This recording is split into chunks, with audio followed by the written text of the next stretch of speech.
Hello. Hello, everyone. Hopefully, this is working. We are live with a very special podcast. Eric and Aaron are at a Pokemon thing. I don't know. They're playing the Pokemons. So that leaves us to talk about whatever we want. And we want to talk about bad movies.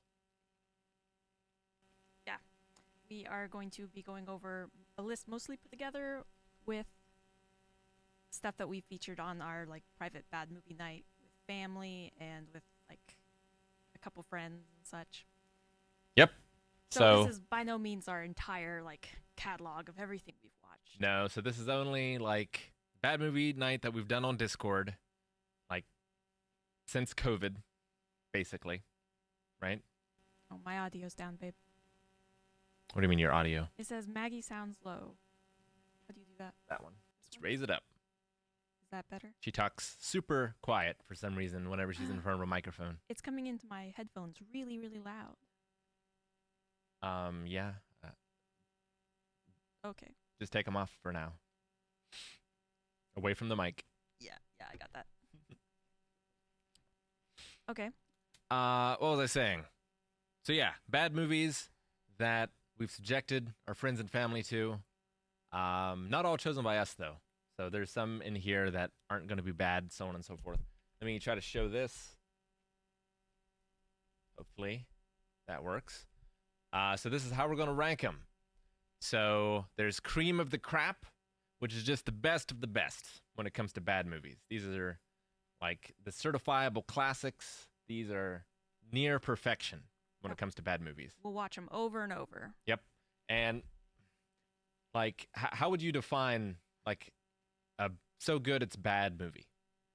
What's your criteria? It has to give you a very strong emotional reaction. It has to have questions. It has to confuse you slightly. Mm-hmm. And how people got to this spot where they thought that this was the right choice. Definitely. And it has to have a level of just straight up honesty to it. The people that were making this really thought they were making something great. Yep. It has to be earnest. Indeed. Yeah, so it needs to try its hardest to achieve something and fail spectacularly. In more ways it fails, the better. And Sometimes. When it comes to so bad it's good, I genuinely love these movies. I'm so glad they were made. I'm so thankful because they're great. So that's cream of the crap. So bad it's good. It hits most of those things, but it's not an all-time classic, right? Yeah. It's just below. Yeah, the hits don't keep coming. There's this long, boring section probably, but the last 20 minutes are amazing. Mm-hmm. Or it's got some really, really terrible audio or something like that in some places. Something holds it back. Yeah, there's just something. Definitely. And the next one we drop off pretty substantially to where it's just bad / boring. A lot of times boring is the worst thing you can be. For me, anyway, when it comes to a movie, especially a bad movie. So yeah, this is just plain bad, boring. Do not recommend, really, in any way whatsoever. Yeah, some of the really, really old movies kind of fall into this category. If you think black and white, some of the really, really old sci-fi movies, they're really clever and they're fun and such, but really, you could fast forward through about 70% of the movie to get to the interesting scenes. It's a lot of the stuff that was featured on MST3K could technically fall under that category. Sure. Under first time watching, because, you don't have people being paid to write jokes to make the movies interesting. Indeed. And then the next one is offensively bad, which is just so terrible. Either it's offensive in its topics or there's super its treatment of its topics. Yeah. Or it's just a money grab, or it's just a level below bad. Definitely. It makes you angry to watch, and it makes you angry that people made it. Exactly that. And a lot of these for me are going to be movies that tried to be bad. For me, are offensively bad movies. Yeah. One out below that is going to be Too Weird to Tell. So this is like, it's interesting. It wasn't necessarily bad. Maybe it was kind of boring, but it was just weird. Like I feel like they accomplished what they set out to do, but I'm not sure if what they set out to do was good. Yeah, it's like you look at it and it's like I don't understand it, but it must be art, right? Mm-hmm. Definitely. And then the next one is just a B movie or an average B movie. So like it's not a great movie, but it's not a bad movie. It's fine. Yeah, like these ones, like if it was on TV or something like that, absolutely just sit there and watch it. It's not that bad, not that good. And then the last one is actually good to great movies, which have just happened to have been watched during Bad Movie Night. Yeah. So. Or they're just so like unknown because when they came out, it was the wrong. They were ahead of their time or behind their time or something. They just came out the wrong time to be super popular, but they had all the ingredients to be a really great movie. Mm-hmm. Mm-hmm. Yep. Now we're going to. Or they aged well. We don't expect everyone to be familiar with all these movies, so we've readied the trailer for all of them.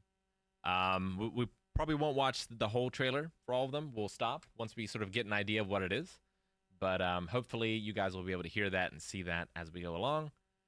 We are missing the trailer on a couple of them because I couldn't find a version that didn't have nudity. And for some of them, we didn't use a trailer just because. Try not to break Twitch or YouTube terms of service. Yeah. Did our best, but I think it's going to be a good time. So I think we're ready to get started.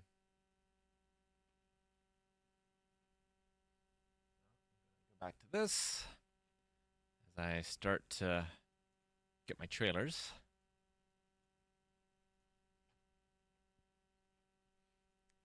Okay. Did you want to do trailers first and then talk about it, or talk about it and then trailer? I was going to do trailer then talk. Okay. I think. So that, okay. Bam, bam. Actually, I want to change accounts because I don't want to get ads. Yeah. How many bad movies have you watched this year? Well, of these ones that we're doing today, we have over 50. We'll actually probably be doing it tomorrow during stream as well.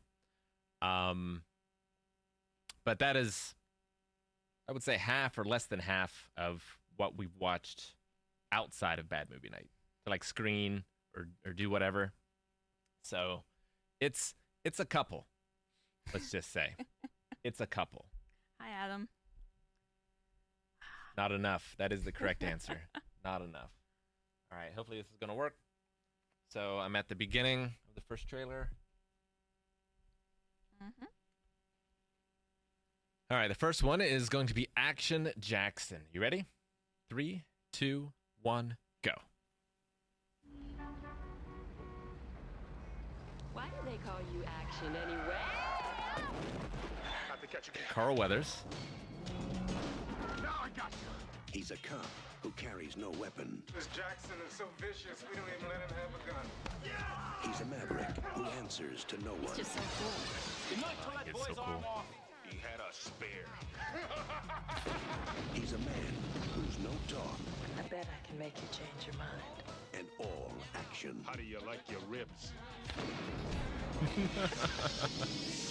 think that's probably gives you an idea of Yeah, I think so. the flavor. Okay, so that's Action Jackson, starring Carl Weathers and a large amount of the cast from Predator. Oh yeah. Oh yeah. It helps. He is so charismatic. He looks so amazing in this movie. He is in fantastic shape. Yeah. He is entertaining. The man's funny. It's a legitimately good movie. Definitely. Fantastic. Yeah, we like this one was just saw the trailer, looked pretty good, and it turned out that yeah, it's actually just good, I think. It has some hilariousness like in it. Like I'm pretty sure there's a scene where he just kind of kicks a car and it kills a guy or something. He definitely like does some acrobatics on a car at Yeah. some point, There which was is- there was jumping over cars, which It is was pretty good. amazing. But yeah, I think Action Jackson Oh no, is just good. this was the one. This was the one where he dove through a window across an alley, Yep. through another window. So like it got dumb, hilariously bad. Yeah, it's not the best action movie I've ever seen. No. It doesn't hold up to like a lot of Schwarzeneggers, but I think it's better than an average B movie. I think it's legitimately enjoyable, and if you're looking for like an 80s action movie, you'll watch it and be pleased. Oh yeah. All right, you ready for the next one? Did we actually put that in we put that in actually good, right? Yep. Okay, good. I'm happy with that. Next one has no trailer Oh, okay. because I couldn't find one without boobs. All right. But Attack of the 50-Foot Woman, specifically the one, oh, I didn't grab the year for it, but the one that starred Daryl Hannah. Yeah. This is not great. No. This is not a very good movie. A remake, and very unnecessary remake, I feel like, of what, the 1950 something? Yeah, the really, really old one. Yeah. It really didn't do anything new off of that. The horrorness of it. They didn't really there's some cool places that they could have gone, like explored a little bit of the almost the body horror edge of like if being huge would cause, and other people having to deal with her and such. There was just so many missed opportunities, and they used just basically cheap jokes where it's like, oh, I'm eating potato chips, so it's like something like where you take the whole truck of potato chips and like dump it in your mouth. It's like really cheap jokes, kind of. So it was kind of boring. Yeah, no, it was definitely, I would say it's just bad / boring. Like, the effects are not good. Like, if you're gonna do this movie and like do it 40 years after the fact, like use cutting edge technology or something like that, or like the acting isn't very good, and yeah, Oh, it's just Yeah, it's Daryl literally Hannah. just boring. She wasn't that great in this. It was not. All right. Did you skip a couple? Did you skip Ape? No. Okay. I put it out of order, didn't I? Yep. Slightly. Sure Well, did. Next one is Ape. Ape. All right. Do we have a trailer for Ape? Yes. Grab that. This one?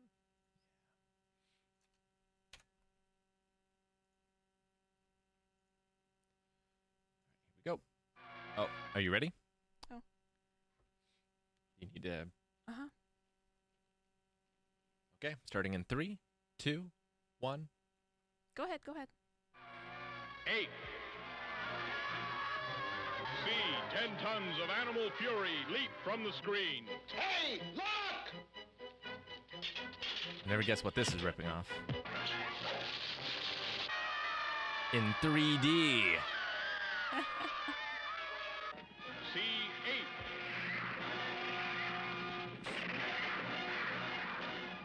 See giant ape defy jaws of great white shark. See giant ape vanquish monster reptile. Other than the fact that they probably killed a real shark with that. See ocean liner demolished. Okay.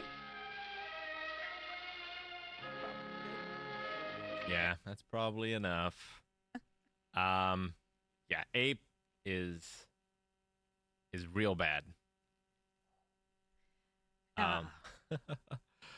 But it is funny bad. Like the costume is terrible, all the effects laughable, the acting atrocious. Like it has all the elements. It's a little boring. Yeah, it has a long period where they're like just transporting the creature, or they're like, "Where is it? Where is it?" And then it's just walking around or something. But when they're actually throwing rocks at it or interacting with the monster, it's really hilarious. Like the foam rocks tumbling down the hillside. I'm pretty sure there was one scene where someone just got hit with one of them and it bounced off of him in the field. It was hilarious. And because it's in 3D, they're doing all this stuff like into the camera. Yeah, they're trying to do the 3D effects. And any movie that has those take advantage of this fad like that is great. Yeah. Yeah, absolutely. Just like that one, the horror one, where they were doing all of the throwing the tennis ball at the camera and such. Friday the 13th or something. Yeah, Friday the 13th Part 3. I hope that was a rubber shark that they showed the monster fighting with, but some of these cheap movies, they mistreated animals and such like that. So that's always one of the drinking game rules is drink if you think they hurt an animal. For sure. But yeah, not to be confused with King Kong, as it says on the poster. Ape, I think Ape is so bad it's good. Yeah.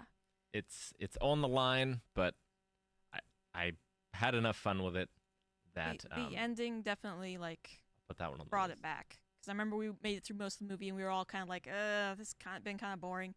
But then right at the end, at the very last fight scene, it was like, okay, this is great. Give me more of this. It was quite fun. All right. Let's get the next one.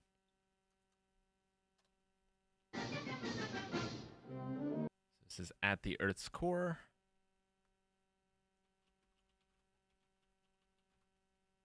I should just grab the URLs. 1976. I don't know why I wasn't. Peter Cushing, who is a bad movie, often pops up in bad movies. Oh, yeah.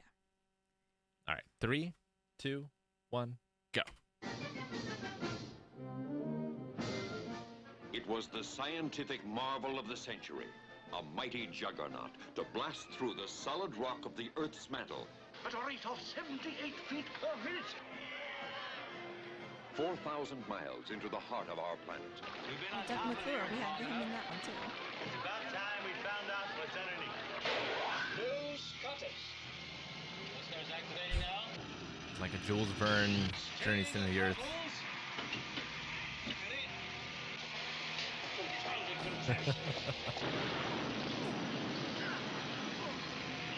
Grand scale adventure from the world's favorite writer of fascinating fiction, Edgar Rice Burroughs' At the Earth's Core, the astounding discovery of a strange, forbidding land. Only seen it before in fossilized form. Show some of the miniatures. Definitely already saw some miniatures, right? They were great. Head a bit. The monster suits in this one were pretty amazing. Got big creatures. Yeah, it's something.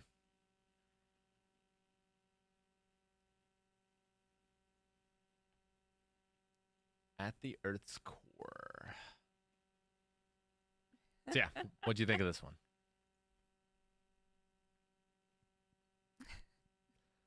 Mag? Oh, I'm sorry. I was just watching. The trailer is great. Yeah. So what'd you think of this one?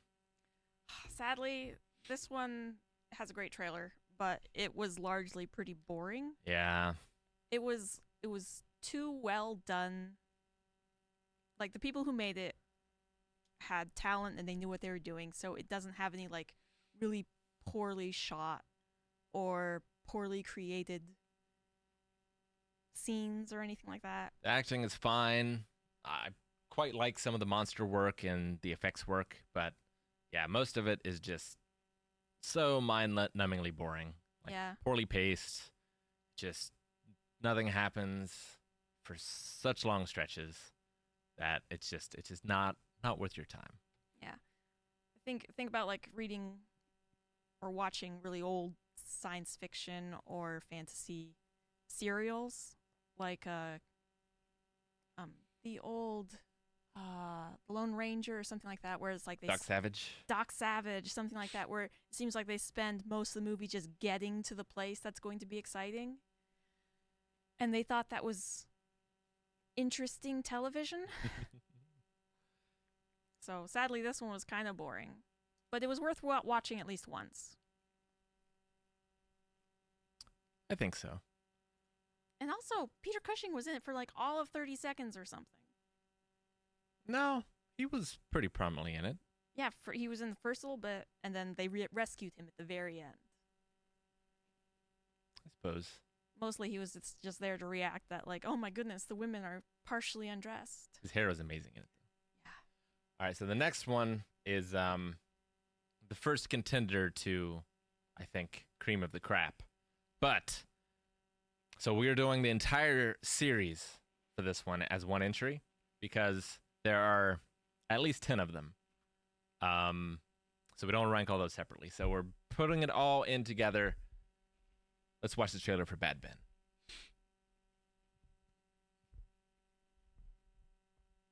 Three, two, one.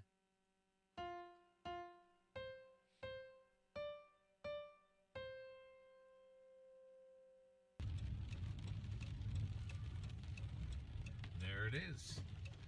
Not bad for a sheriff's sale, huh?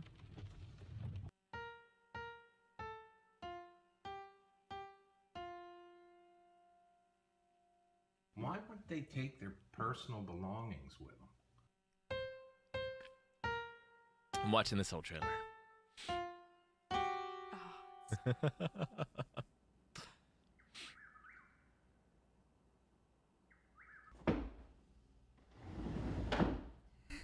Stop it.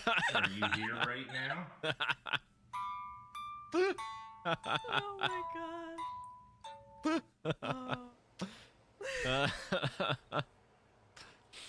Not your home. Well, I got news for you. It is my home. Oh my gosh.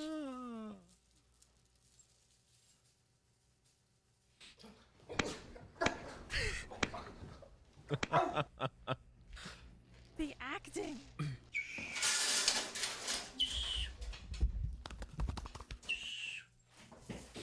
Oh my gosh.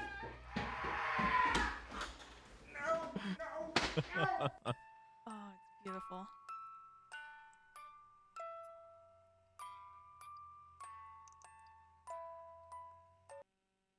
All right.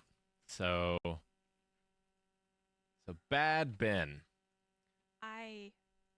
I have watched a lot of those DIY fix up flip homes episodes, like sitting at the doctor's office Mm-hmm. or elsewhere, and they all have like that same sort of style quality where it's like they go into it and they're like questioning everything about the house, like why would they put carpet in the bathroom and stuff like that. And they're always like, white guys from Midwest sort of thing. And Tom Riley, the character, is in one of those shows, I swear. And they somehow mix that with the Ghost Hunter format, which is a brilliant idea. And he's so Midwestern. Like, he's so excited about there's a lawnmower there. And, like, bonus. Gosh, it's amazing. And the whole behind the scenes like ideas that you could question from this movie, like, is this is their real house, right? This is his real house. This is their living room. It's like if you see dog beds in the house, it's because they actually have dogs. Yeah, so I could talk about Bad Ben forever. Oh, it's our daughter loves it. Yep. As you should. So, post Paranormal Activity, as you might be able to tell. But for me, like, I would put Paranormal Activity on the just bad / boring tier list. Like, those movies are not for me. Bad Ben, on the other hand, is amazing because it's that with, there's a ghost in the house, but the fact that the character is just over it. Yeah. Like, no fear, mild to severe annoyance, Yes. just the whole time.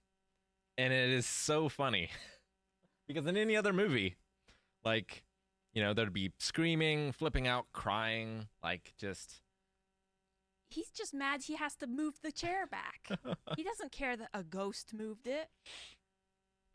It's wonderful. His acting is so, like, matter of fact, right?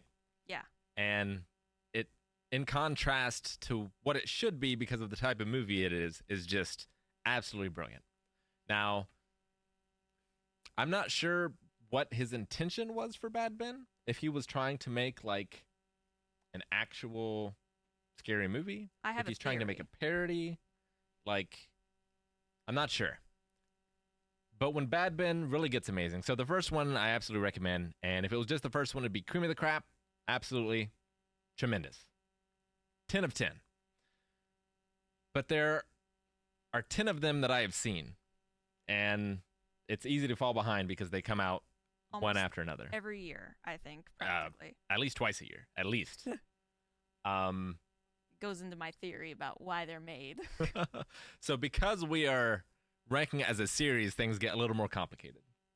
Because the second one is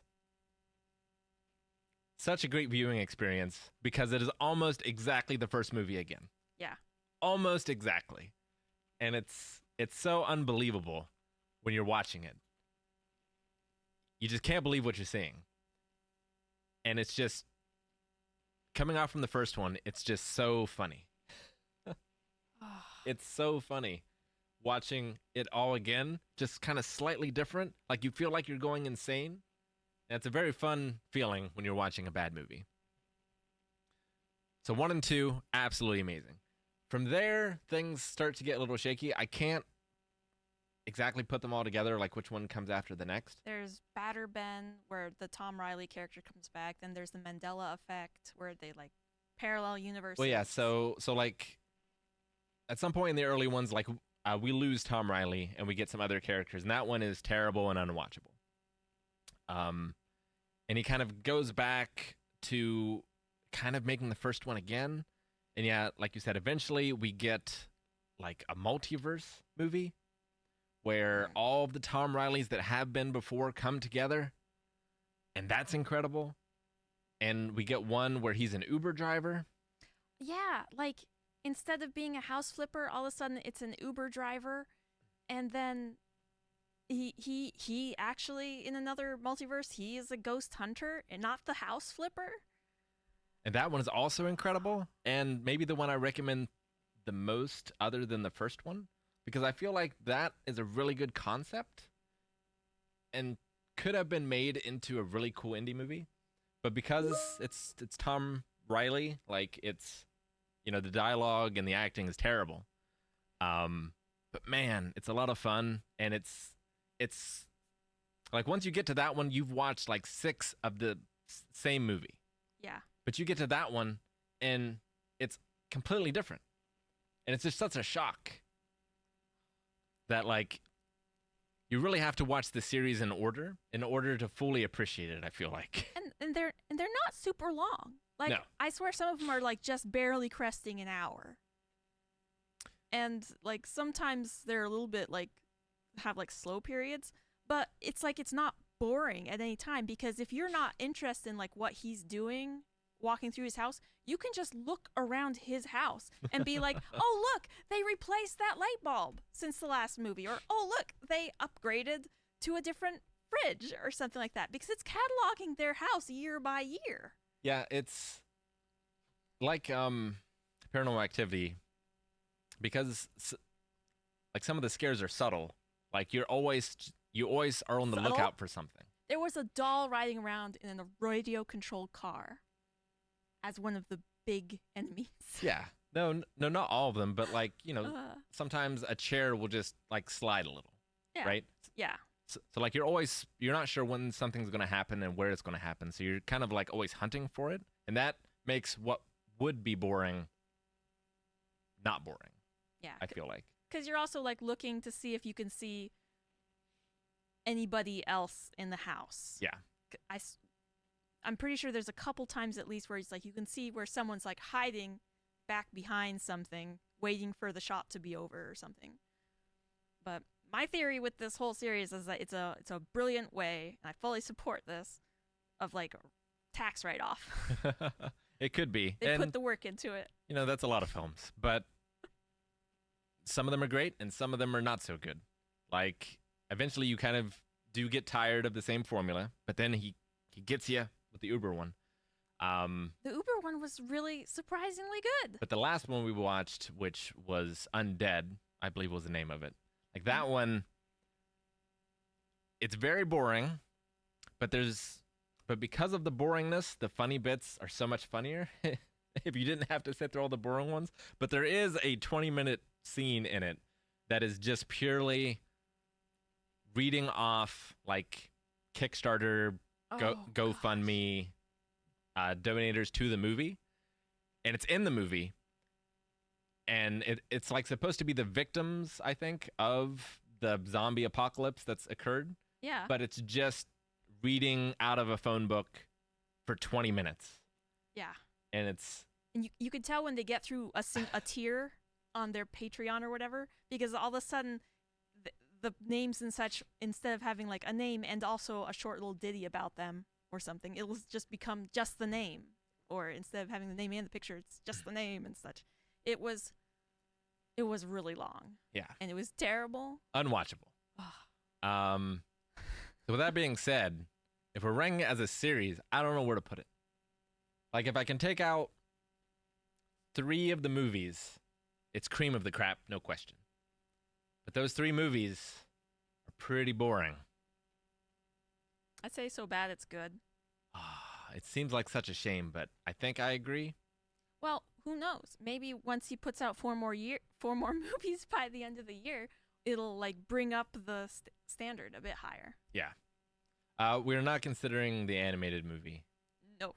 Yeah, I consider that a spinoff, and that one is offensively bad. Terrible. Do not watch it. Good Lord. So bad. Make people watch it if you want them to feel pain. Yeah, exactly.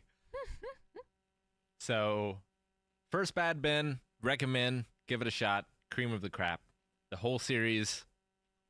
Enter at your leisure and at your own risk. At your own risk, definitely. All right, what is the next one? Barbed wire. Ooh, nice. Okay. Let's bring that up. All right, so this is an actual, like, Hollywood movie. Like Tommy Wiseau.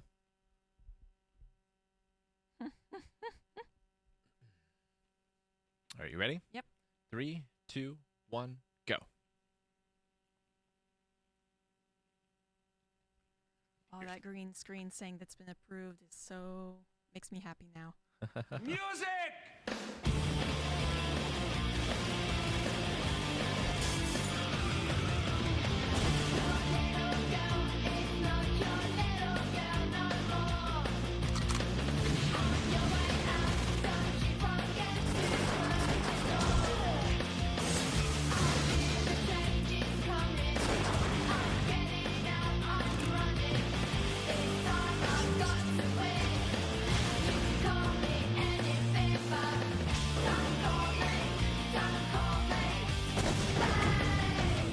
You a cop?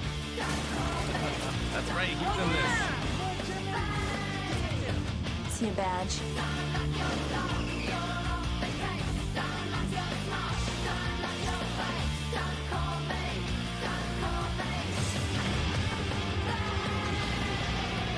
Pamela Anderson is Don't call me babe. Barbed wire. All right, I want to go back and find... Oh, right on him. So this guy is in one of our favorite video games, Gabriel Knight 2, The Beast Within, which is an FMV video game. It's fantastic. So we were very excited when he showed up. Very excited. So, what are your thoughts about barbed wire? Let me get up the poster so we can talk about it. So, in case you didn't get it from the trailer, this is a remake of Casablanca. Not even joking.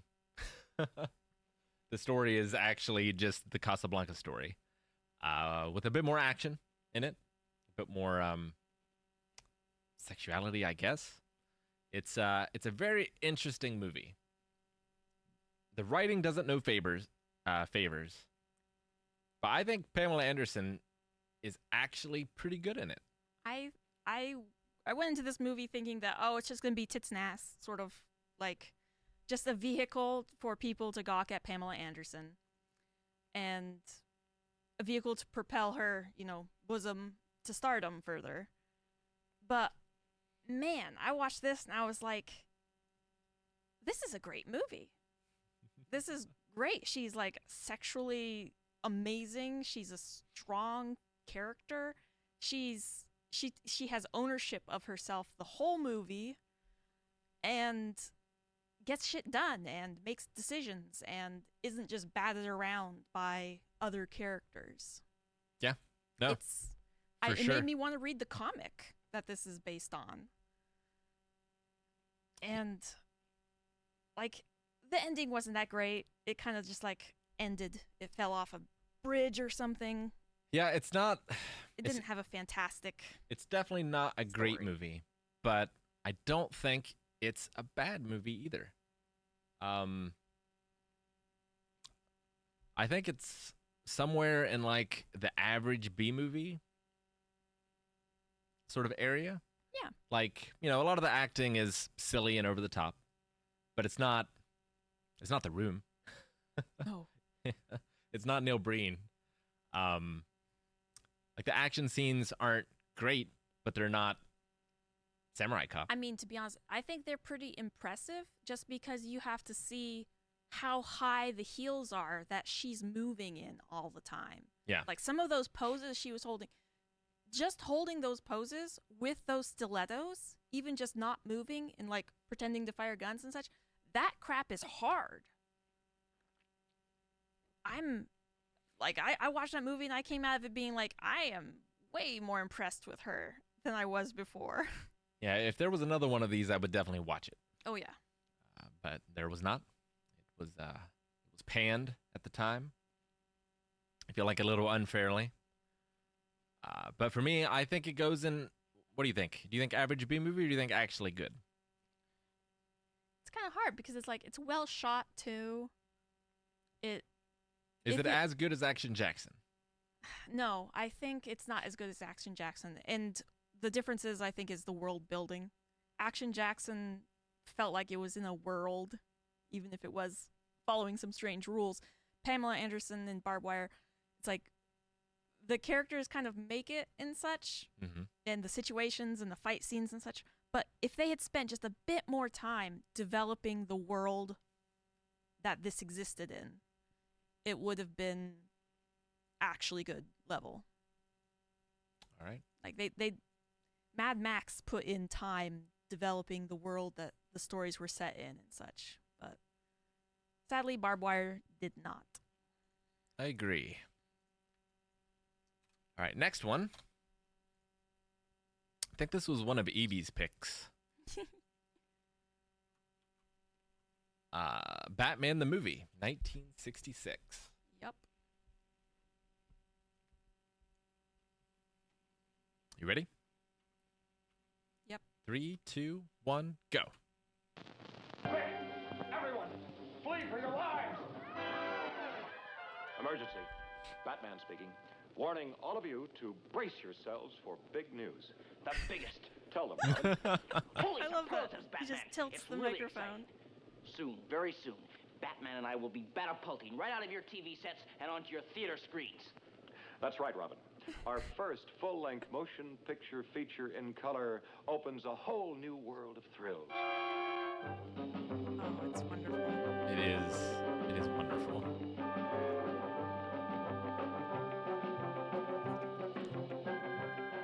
The big screen gives us more space on land, sea, and in the air to challenge the And most she cataclysmic is so collection of super criminals ever. Their minimum objective must be the entire world. All right, I think that's good. Yeah. All right, so yeah, Adam West, Batman the movie. I mean, it's something that everybody should see.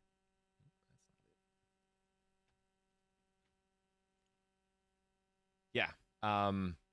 Like I did not grow up with the original series. I didn't watch it until I started watching it with Evie, like within the last couple years, and really enjoyed it. Like super campy, obviously, but just a lot of fun. Yeah, I grew up watching Commando Cody and the Lone Star Ranger, the short serials, and so the show really brought all that stuff, that nostalgia back. Like the way they talk, the way they address the camera, the way they move around. It's so adorable. And it's such a breath of fresh air from like modern superhero movies, where like superheroes are supposed to be fun and bright and colorful. Yeah. And this is. The thing that drove me crazy about this Batman movie as compared to like all of the others and how you have seen Batman portrayed in everything else is that this movie, I mean, you've got all of his various enemies obviously and such, but Batman loses for the entire movie. Every single interaction he has with the villains, he loses. Until the very end, and the very last one, and that just happens to be the one where like that decides it all. So it's almost unfair, because I feel like the bad guys should have won because they were winning the whole time. They put in the work. Yeah, and you can't beat like Cesar Romero playing the Joker and such. Like, he's just so cool. Great actors all around. Yeah. Great Robin, great Batman. Yeah. The villains are tremendous. Even the goons are just so funny. I think this one is actually good. Yeah, it just keeps going. It's great. It's one of those where you never get around to watching it because there's lots of other things to watch, but when you finally do watch it, it's like, yes, everyone should see this movie. Now, I don't know if everyone should see this movie or next one here. Which is just titled Bats. Which I believe this was an Eric recommendation. I think Eric was talking about it and was like, you should watch this on your bad movie night. And then I did. Let's see how that turned out.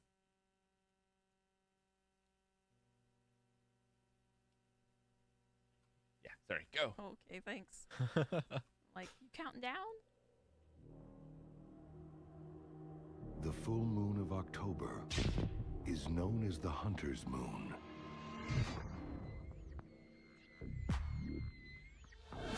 This October, the hunters will be out in force, filling the hungry sky. Yeah, it was. And you are the midnight snack. The trailer's terrible, by the way. I haven't seen this before. Oh, this is. Are we actually going to see the movie? No, I guess not. I mean, I guess you don't want to show the movie because it's just them in the desert. That's it. And it's terrible. Okay. So All right. that was a terrible trailer. Awful. Awful trailer. Awful movie. Okay. If you guys remember the Sci-Fi Channel. Great poster, though. And all of the movies that the Sci-Fi Channel creates themselves and then posts on their own channel. This is one of those movies. You will recognize the actors in it from, like, I'm sure, I think the main character acted in several episodes of Stargate. It's like one of those. It's like this was made for TV. This show's on TV in a regular time slot. 1999. And about 70% of it is really boring, but the other 30% of it is just going, why did they do that? It's hilarious. I think this came out theatrically. Like, it has an R rating, So I'm pretty sure it was in theaters, but yeah, it was frequent on TV for sure. It's a pretty good bad movie. I don't know. I think it's just bad. I don't think it's so bad it's good. If it had if it had one or two like really memorable moments of like hilarious death or something, yeah, that would bring it up enough to be, I'd say, so bad it's good. I'd say I could generously give it average B movie more than anything. But like, I don't know. I just don't think it's funny enough. Yeah. To be so bad it's good. No, I think it's more along the lines of just bad, boring. For most of it, there was a couple scenes where it was like kind of hilarious, where they were running from the bats, but it was most of the funny bits were revolved around the characters just doing things that would get themselves killed, and that was it. It's a real dumb movie. Yeah, for sure. So what do you think? Think B movie, just bad, it's boring. I feel like just bad, boring means like if you enjoy bad movies, don't bother watching this one. When I don't think this is the case. Sure. So I think average B movie's okay for this. Sounds about right. Like But, I wasn't in pain watching it. Yeah. Just wasn't as good as I hoped. Yeah. I mean, it's definitely worse than Barbed Wire, but like I think it still falls in that very broad category. All right. Well, next one. Ooh. Needs no introduction. Wait, hang on. Are we... Okay, I'm out of order. Next one should be Battlefield. Battlefield Earth. Okay. You ready? I gotta wait for this ad to go by. I'm probably gonna miss the ad once it's over. Probably. Yeah. Okay. 3, 2, 1, go.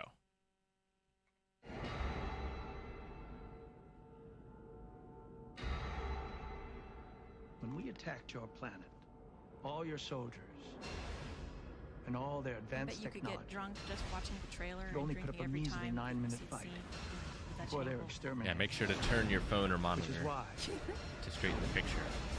man is an endangered species.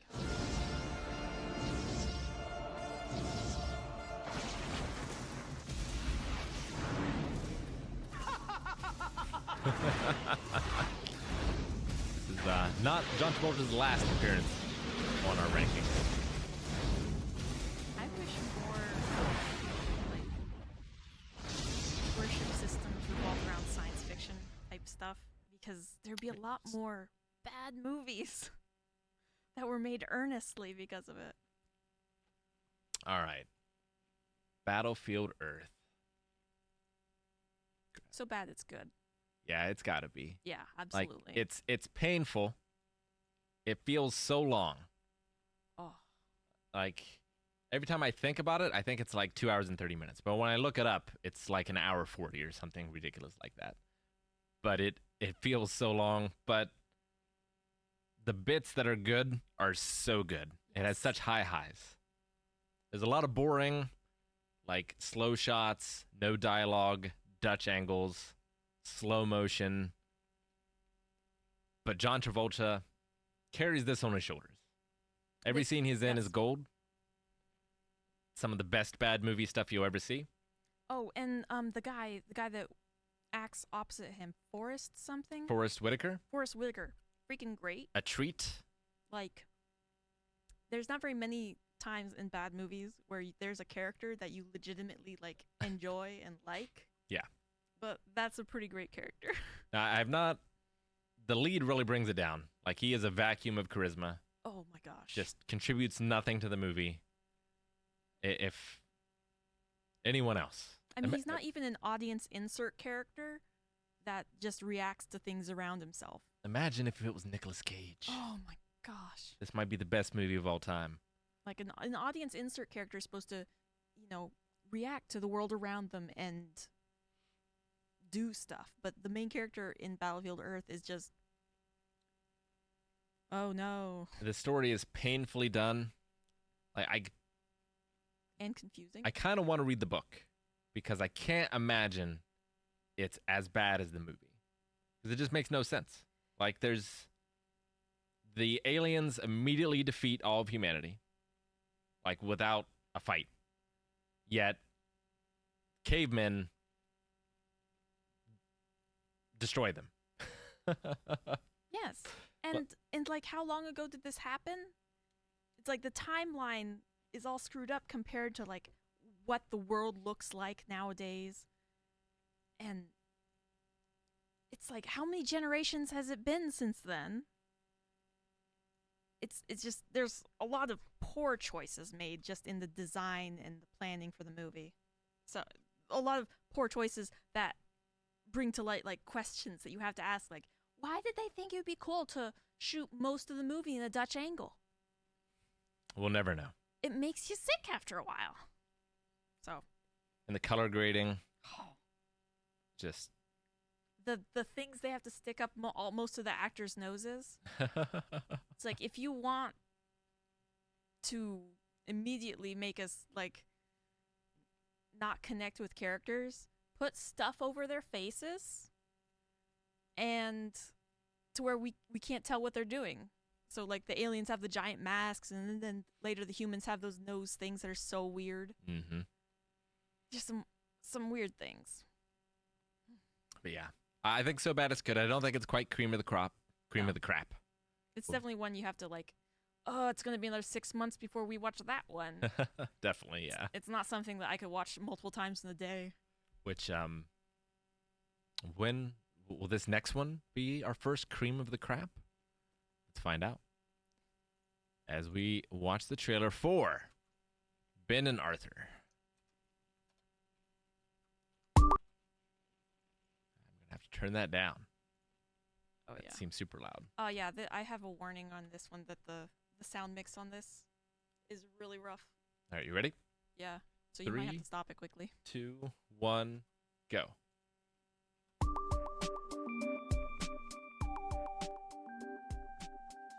The public has long awaited the final decision of the Court of Hawaii, and the courts have voted yes. Homosexuals do have the right to get married. If we ever get into a war and they draft my that interlacing. first thing I'm going to tell them is if I'm not good enough to get married in this country, then I sure as hell ain't dying for it. Damn it, Arthur!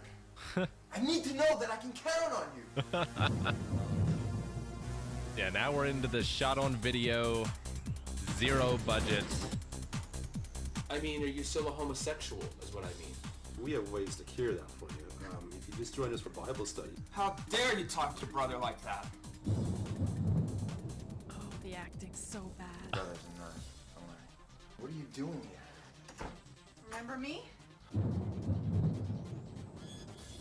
Tammy, I'm gay. I've already told you that. Then I'll be gay too, and then that'll make it right for us to get married again, huh? No, I do not love you. Now get the fuck out of here. Oh, that's the way My life heart, works. My stomach, I mean, my liver, everything. It just fell right out onto the floor. The congregation is concerned that your brother's homosexuality may rub off on their children and send their souls straight to Oh my gosh. Well, you should probably find a church that knows the true meaning of love and understanding. I'm willing Techno. to do anything. I mean, even the final deed to get accepted back into the church. Hi. Yeah. I need an ambulance. This is. All right. That's enough of that. Oof.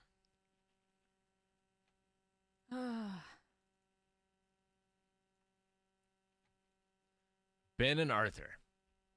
This was suggested to us by people that said it's like The Room with if it were gay. Yep. Yeah, that's a fair descriptor, I think. It's like super melodramatic, terrible acting, terrible scripting. Crazy script. But the difference is like zero budget. Shot on video. The audio is terrible. The video quality is terrible. But you're thankful because sometimes you can't actually hear the lines, Yeah. which is good. You don't have to be hurt by them Because then. the lines you do hear are terrible. So like this one, I think is the worst one that we've covered so far, just in terms of like quality as a film. Yeah. Just every checklist of film, F's all around. But man, I have fun watching this movie. Yeah. At least it's one of those, it's like a bad movie. You watch it once. Perfect. No, I've seen this one more than once, and I will watch it again. Because to show it to new people, but Yeah. do you watch it do you watch it with all people that have seen it before?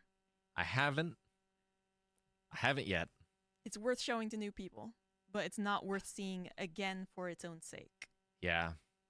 Like that terrible poster. Oh. I'm really conflicted because I think it lives in so bad it's good. Yeah. I think so. But also, it is offensively bad. Like the way it handles the topic that it's trying to handle is terrible. Oh yeah. Like, it wants to be like a pro-gay acceptance movie. Much like another film that we'll get to. Yeah. On our list. But it just, because it fails so bad, it like loops around to offensive. I feel like it would have been better if they hadn't done anything. Yes. Yes, it would. But I still think it's so bad it's good. Yeah, it falls in so bad it's good. It is so bad, hilariously bad in every aspect of the filmmaking. And every single time you cut to a new scene, there's a new thing that you cannot believe you were seeing or hearing. Yeah. The two people are talking about stuff and they're having a conversation with each other, but their lines are unhinged from each other. It's weird. Yeah. I think it should be worth mentioning that it's like we can't always judge a movie by its content almost. Sure. As like, yes, this is terrible and it takes the subject matter and it's very heavy-handed and terrible with it and such. But you still watch it and can enjoy it to a point. Yeah.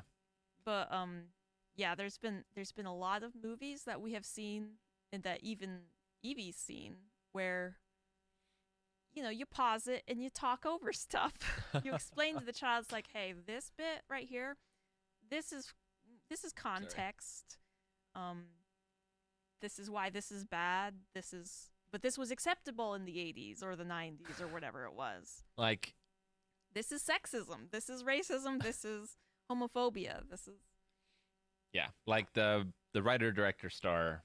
Like I feel like he made the movie he wanted to make, which is also why it's like The Room. And like I feel like it was a very important movie to him, and it had a message that was very important to him. It just does not land at all. It falls on its face. Yeah. But it's fun. It's fun to watch. But he made it earnestly. All right, so the next one. Sometimes I torture people too hard on these bad movie nights, and they need like a palate cleanser to bring them back into the fold. Yeah, to like heal their wounds. So I can't remember who picked this one. It might have been Evie because this is one of her favorite movies, as is it all of our favorite movies. This is Big Trouble in Little China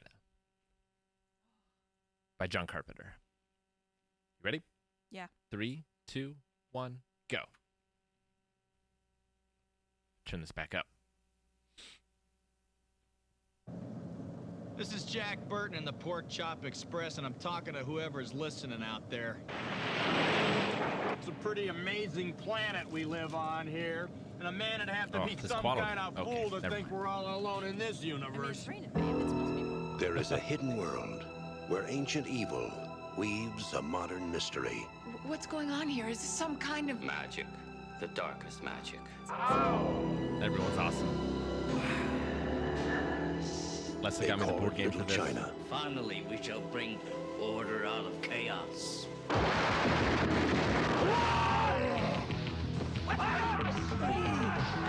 It's where Big Trouble was waiting for Jack Burton. Who? I should have worn the shirt. Burton. Me. Jack. Jack. Jack! They told him to go to hell. Freaking rubber knife is so close to the can. And that's just where he's going. Somebody, I don't care who, tell me what is going on.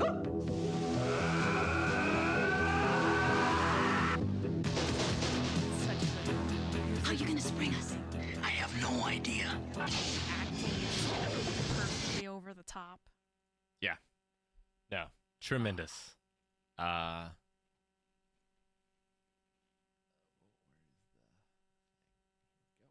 It is a classic. It is a classic. It is amazing. It's one of my favorite subverting expectations movies.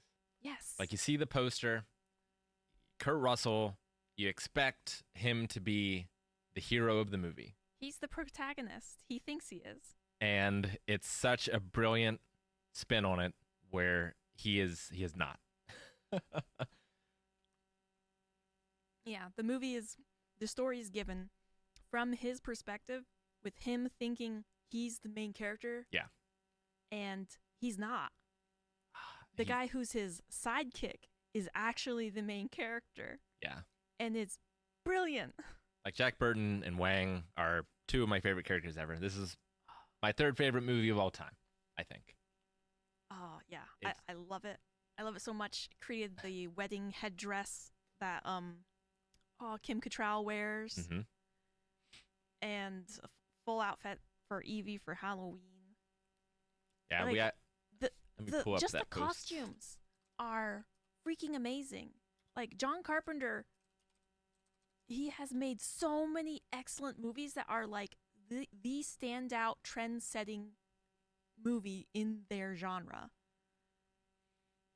And I just don't understand how people don't talk about Big Trouble in Little China with the same breath as they do like Halloween or The Thing. It's such a good movie. It's so good, and the music's so good. I have the soundtrack in my car playing. Yeah, absolutely. It's so good. Now, I've heard that a remake with The Rock is in the works forever. Like, I think that's just not going to happen, probably. Like, I can't imagine remaking this movie. You don't need to. I like The Rock, but I don't think The Rock can do it. Like, I don't think you can improve. It's a perfect movie, I think. Yeah. I love it. I wouldn't change anything. Absolutely. They've got so many classic guys that you see on all like ninja films. It's like whenever we watch a movie like Samurai Cop or something, we're like, oh, that was the guy in the Three Storms fight. Or like, oh, this was the guy. I can't believe he got a speaking role in this one. It's like, you don't know them, but you know their faces. Yeah. And they're all in this movie. Love it. Yep. Actually good. Far on the left here. All on Hugely its own. quotable. Hugely quotable. Yeah, I'm pretty sure this is the best movie that we'll be covering over the next couple days. Yeah. All right. Just scrolling down to see if there was a better one. I don't think so. Don't think so. Oh, I mean, no. No. Well, I mean, No. my number 2 favorite movie of all time is on this list. But you're not going to say that this is a... You can have a favorite movie that's not a better movie. Yeah, for sure. All right. Next one is Blind Fury, starring Rutger Hauer.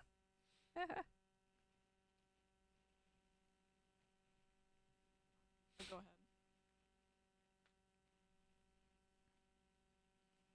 Which, need to show this one to Aaron. He likes blind fights. You ready? Yep. 3, 2, 1, go.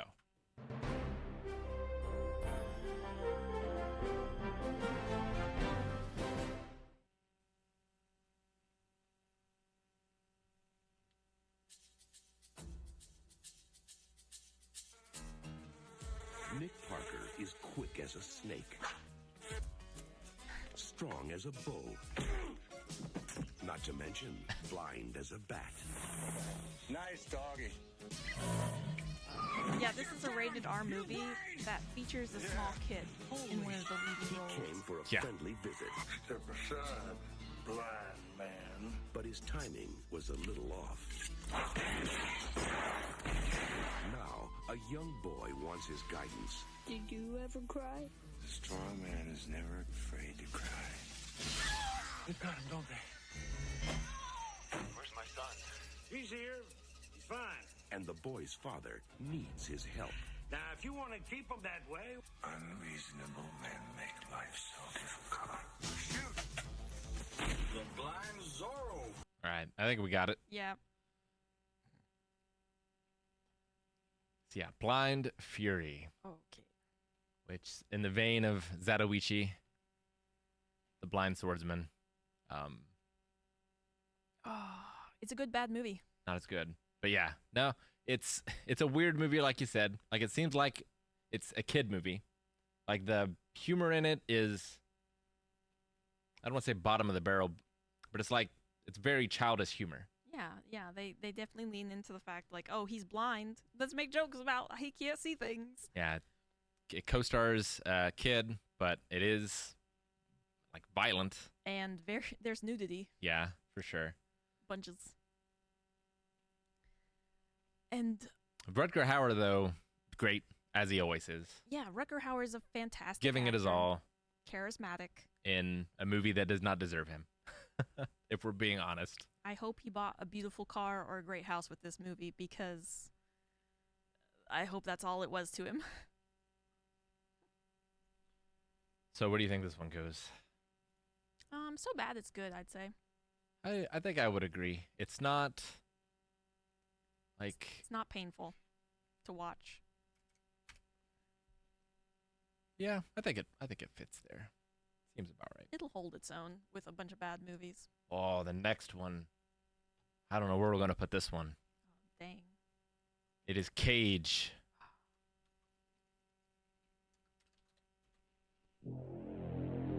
Starring two of my absolute favorite actors. And two legitimately beautiful people. Mm-hmm. Yep, Reb Brown and Lou Ferrigno in Cage. 3, 2, 1, go.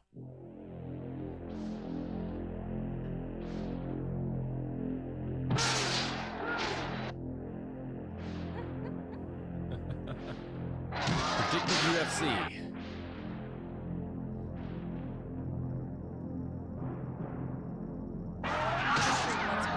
Like 3 years or something. Sounds about right. 4 walls of steel wire, 16 feet square. I am sorry to report to you that your plight is dead. You cannot dispose of the body. We will take care of it for you. Billy Thomas and Scott Monroe, 2 lifelong friends, are drawn into the secret world. Billy, how would you like to make a lot of money fighting? Oh, I don't like to fight.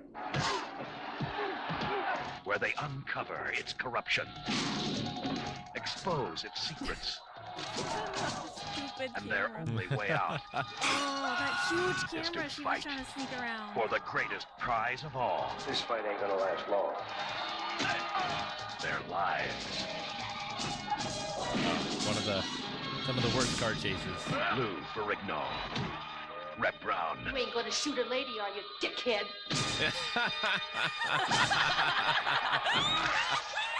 Oh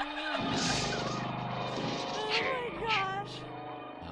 Maggie picked this one up on VHS for me. Yes.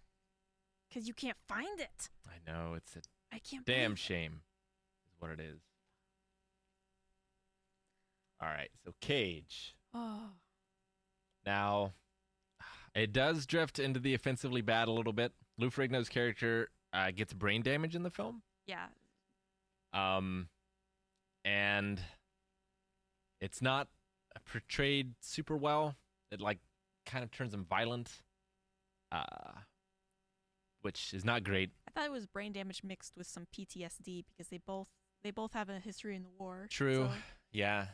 It tries to tackle some tricky subjects and it fails very poorly at them. Yeah. However, but the relationship between the two brothers. Yeah, like I love. It's wholesome. Both of their performances.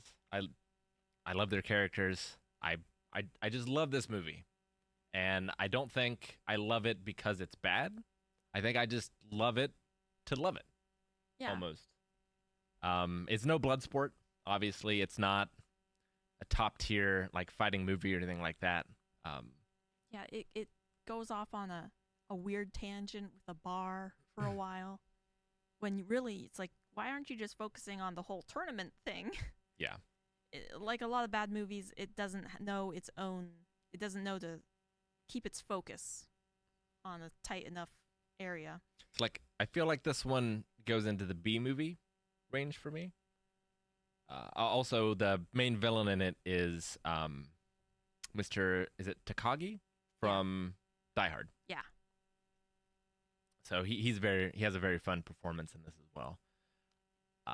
And yes, Red Brown yells.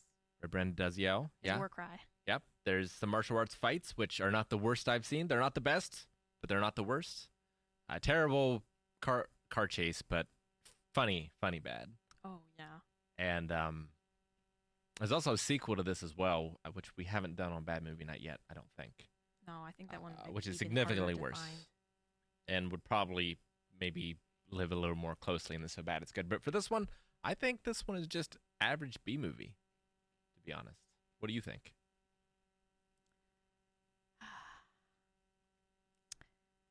Do you remember some of the storyline stuff with that?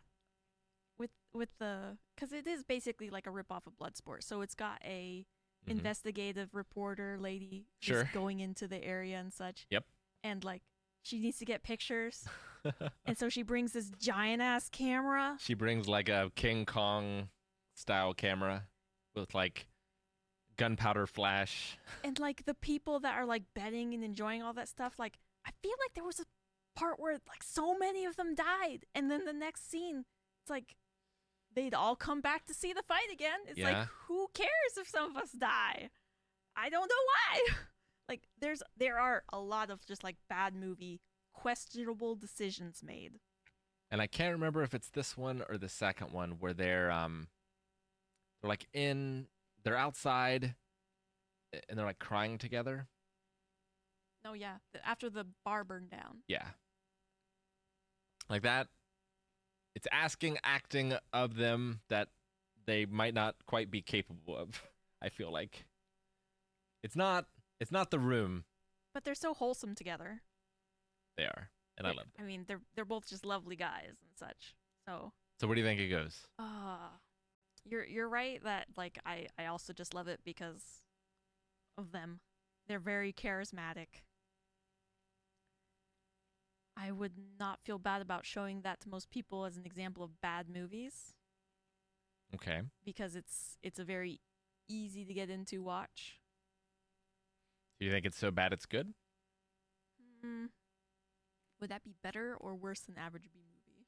I think that's better. But because there are several there isn't there a scene where you can just see the mic?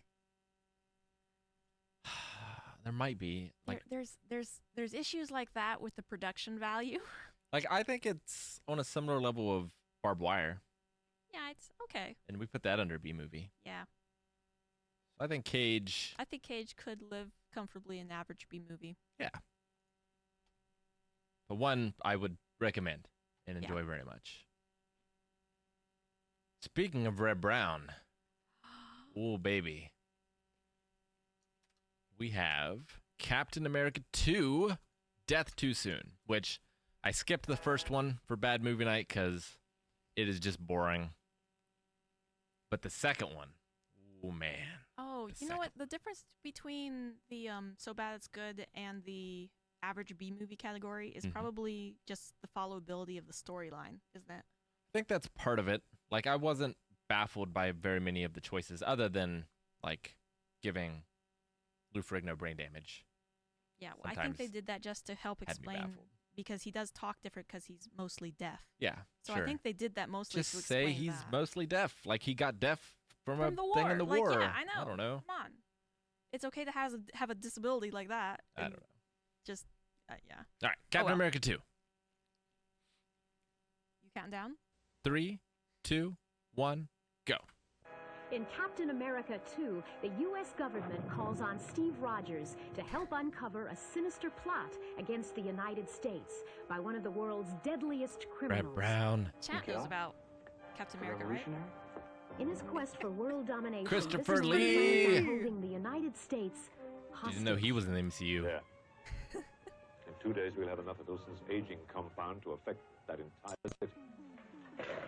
He's demanding $1 billion immediately. Or he'll spread a chemical through a major American city, a chemical that will cause rapid aging. This is a job for Captain America. Look at his bike. Look at his shield. Oh, the shield is clear. Christopher Lee, Connie Selica, and Len Berman star in this high-flying action-adventure tale as America's greatest hero battles against overwhelming odds in Captain America 2, Death Too Soon. Captain America 2, Freaking Death hilarious. Too Soon. Amazing. My favorite Captain America movie. Top 10 favorite superhero movie. Oh. It's beautiful. It is a joy. And yeah, I love Red Brown. I love Christopher Lee. It's Christopher Lee's been so many bad movies that we've watched. he is, and I think I forgot one. I don't think I put Howling 2 in this list, and You're right. think we watched that with everyone. And that's another Christopher Lee Red Brown extravaganza. Oh. Might have to add that in before tomorrow. Okay. But yeah, no, just it's shoestring budget. Like this was originally, I believe, made like it was a pilot for a TV show. So like they wanted to do like the Incredible Hulk TV show back in the 70s. And so there was like a 2-part pilot that they did, which turned into like 2 movies because the series didn't get picked up, which is a damn shame. Yeah. And less of a budget than the Hulk show. Like absolutely terrible action scenes. Oh, man. Like they didn't know how to shoot them. The stuff with the shield, like the shield looks so flimsy. Yeah, there's quite a few shots where it's like to show the shield like, spinning towards somebody, it's just attached to the camera and the camera's just zooming up to them. Just like really goofy stuff like that. Yeah, it looks more fragile than a Frisbee. And they use just like a painted army man to represent Captain America for like, because he jumps out of something with a parachute, right? Is this the one with that? It's with the hang glider. No, not the hang glider from your. No. Another hang glider? Yeah. The bike has a hang glider Oh. on it. I remember there was at least one scene where it's like that was just an army man that they tossed out of a second-story window and filmed. It was adorable. So bad it's good. Yeah, I was sent this helmet and mailbag. That is true. It's in the reaction room. Yeah, this one is absolutely so bad it's good. It's not top tier, I wouldn't say. No, it's not cream of the crop because it does have, as you noticed at the beginning of the trailer, it has a bunch of people who aren't Red Brown that have to talk a bunch, and that's annoying. It's a damn shame. Really, it is. They were unneeded. Just needed Christopher Lee, Red Brown. Yep. If it had been more of that, might have ranked a little higher, but... What are you talking about? Might have. Absolutely would have. I can't believe I forgot the Howling 2. Well, I need to write a note. Okay. Make sure next time. I mean, that's all the way down the H's.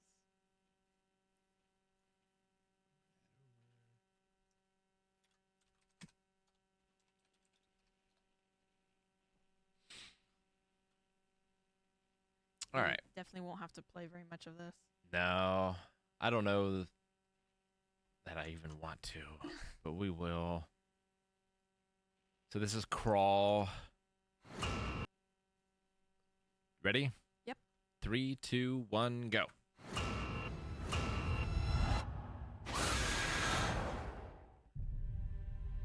The state of Florida has issued a Category 5 hurricane warning. All residents must evacuate immediately. This one's a little more recent and a theatrical release. Get out. to come for you. Dad? Yeah. House is flooded. There are alligators. And people keep going in the freaking basement. Oh, Yeah. God. What happened? That's enough. For bad movies where they're fairly competently shot and everything and produced, it's just bad choices and characters so dumb. that just do things that are dumb. Yeah. It's like, it's funny to a point, but like you can't live an entire movie on just laughing at how fast people are trying to kill themselves. Yeah, it definitely feels Friday the 13th-ish in terms of like its level of characters and their desire to survive. Oh yeah, and the fact they had a basement in Florida. Yeah. It's like so much of it was just kind of thrown together of like, we were trying to create this ideal situation for this alligator to kill people. Yeah. It's ugh. But it is great. Feels contrived. It's like nothing happens. There's just not enough alligators, crocodiles, whatever, killing people, which should have been the movie. Yeah, there's not enough deaths. Like they try to build tension, but I just want them to die so the movie will end. Like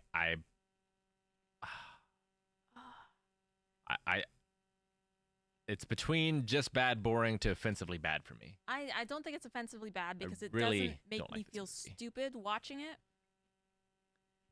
Or it doesn't make me straight up angry. It's just boring. If it could keep the speed up that, or even half the speed, or a third of the speed of the trailer, that would be such a better movie. But really, you watch the trailer and you think, oh, this looks great. This looks like a great bad movie. Yeah. And then you watch the movie and it's like, oh God, will they just die already? You just start, You root for the alligators. Go alligators. You're like, get him. Definitely. Yeah, absolutely. All right, let's bring the mood up with our next one, which is a horror movie set in a mall Oh, this one's, called Chopping Mall. y'all are in for a treat. What a poster on this one as well. You ready? Freaking the best ones have ads in front of them. 2, 1, pop. All right, here we go. Okay. 3, 2, 1, go. They broke into the mall for the wildest all-night party of their lives. Get that meat. But you're never alone It has the best line in the Chopping Mall. It's got the music. Robot blood.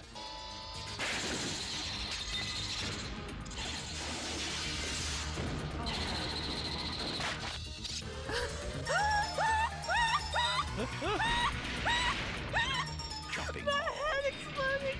where Oh my shopping gosh. costs you an arm and a leg.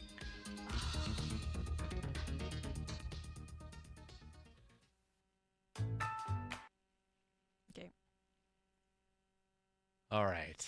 I think this is a good contrast to the previous one because much like in Crawl, these characters are real dumb.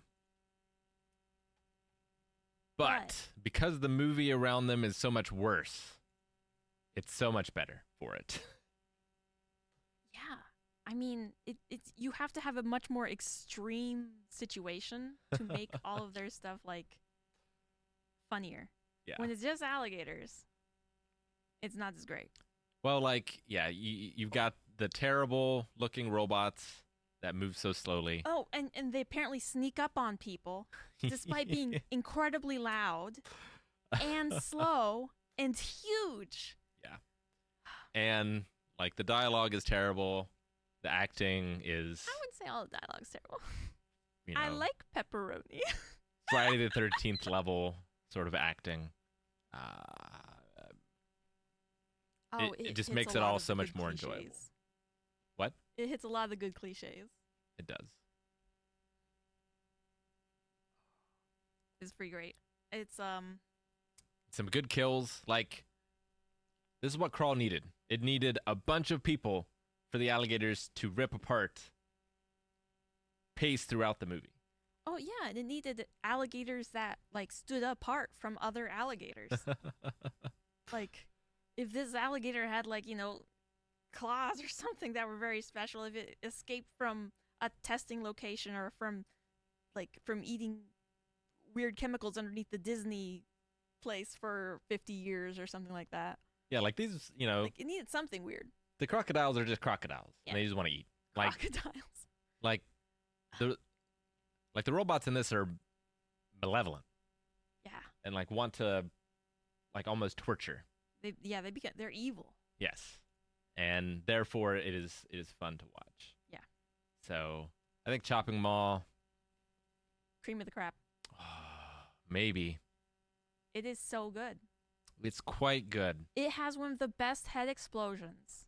It does. You're right. You're right. And it has to go up there. I feel like a lot of the acting is just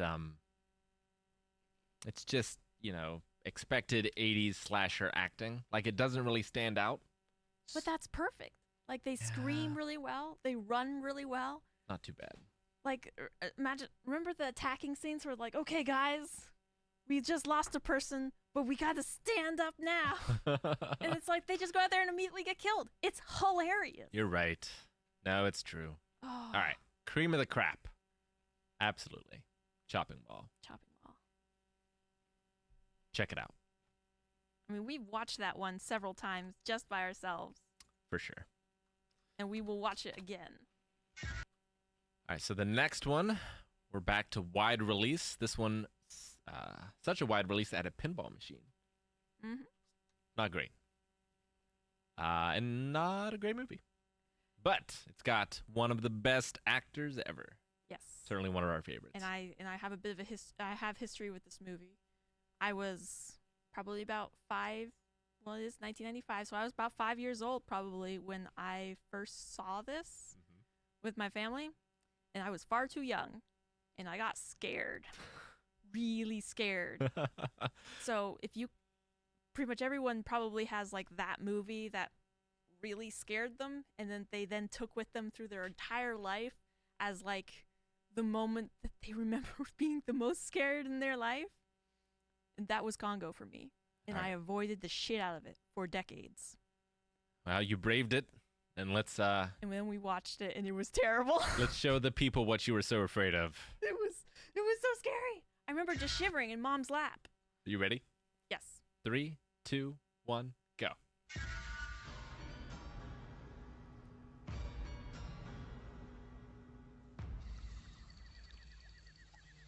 Activate the remote.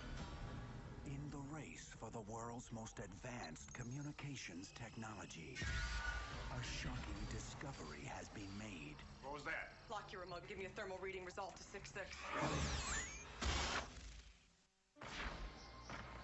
It would take 2 young scientists into the heart of the African jungle, where a secret hidden for 2,000 years holds the key to the future. This is Karen Ross. 81452 Houston. It has Ernie Hudson and Tim Curry. I know. Some will come to it for science. You mean... And Joe Don Baker. You mean Bruce Campbell, right? It has Bruce Campbell too, but he's only in the first 5 minutes. Incredible bounty. But Tim Curry. I know, Tim Curry. She doesn't really belong anywhere, does she? No, she belongs here.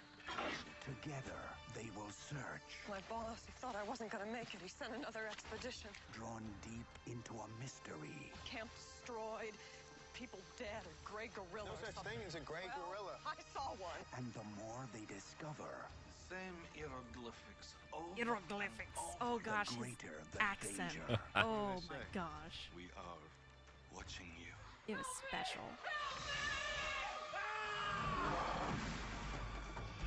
All right, I think we got it. Yeah.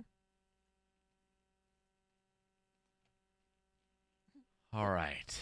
So Congo. Another one where I feel like the lead was miscast. Oh yeah, the lady. You don't like her. Well, the lady and the man, I think, too. Yeah. Like, you had Bruce Campbell right there. You had him and you killed him. You should have had Bruce Campbell and then Tim Curry in And the Ernie female Hudson. role. And then Ernie Hudson. Bruce Campbell, Ernie Hudson. And then it would have been great. Boom. You got your adorable odd couple. It's perfect. Yeah, some fun performances. Tim Curry's accent is something else. Oh, yeah. It's something. I don't know what he did. It's He lost a bet or something. Oh. I don't think the gorilla is terrible. Oh, no. The person that acts the gorilla and Yeah. such, like, they legitimately did a really good job. And the suit that they had and everything, it was pretty doggone good. I think so. And, you know, they're in the jungle and the jungles look fine. There's some fun performances, but it's just not a very good movie. Yeah. I It don't- suffers from the traveling to a place for a very long time. Yeah, for sure. A lot of dialogue between characters you just don't care about. Oh, yeah, there's like drama about relationships in my action adventure horror movie. Like, who cares? Yeah, it's got a mix, I think, of good, of bad, of terrible, and great. And I think that puts it in average B movie Oh, yeah. territory. Man, it's got some really bad. Oof. All right, now the next one, I had to make a special category for It's very confusing. because I don't know how to feel about it. This is a recent Hollywood picture starring Adam Driver and Bill Murray called And The Dead Don't Die. And several other people. Steve Buscemi, Yeah. Danny Glover, Tilda Swinton. No, it's crazy. Bunch of people. Let's watch the trailer. 3, 2, 1, go. In this peaceful town, on these quiet streets, something terrifying, something think this was another horrifying Halloween. is coming. Well, Excuse me, we're Aaron closed. saw it and was like, I don't know how to feel about it. I don't know if this is a bad movie. I need you to watch it. So we did. What the hell was it? I still don't know the answer. This is really awful. Maybe the worst thing I've ever seen. What was it, wild animals? So what are you thinking? I'm thinking zombies. What? You know, the undead. Ghouls. You look gorgeous. Oh my. Are you in this together? Flesh-eating zombies. Don't joke, it's really, really creepy. Oh, man. This isn't gonna end well. They gravitate towards things they did when they were alive. Coffee. Chardonnay. Did she just say Chardonnay? Yeah, she did.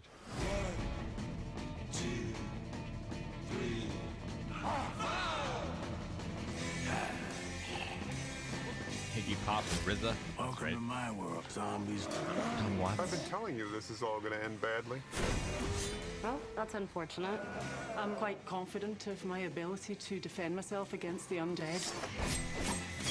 I can see that.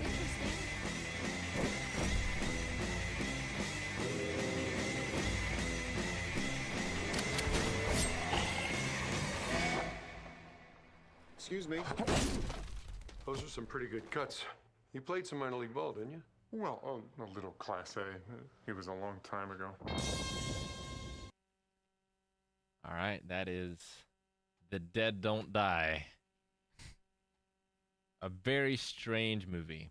In some ways, I think of Bad Ben because, like, the main protagonist doesn't seem to care about what's going on.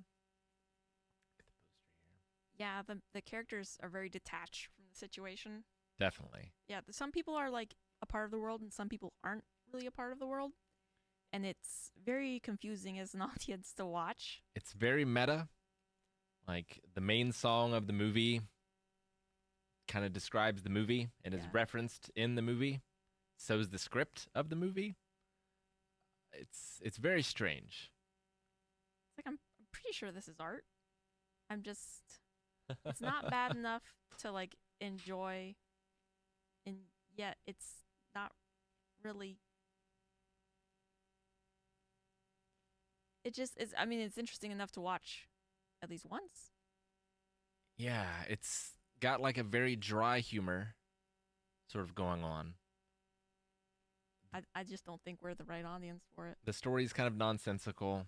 Like, I was very perplexed, which is usually a great indication of a great bad movie, right? Yeah, Where you're just questioning everything. You have no idea what's going on.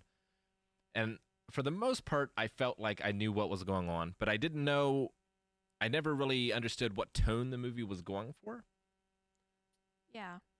It's like there's some bits where it's like, oh, this is like, this is touching on some Shaun of the Dead style, like situational comedy and such.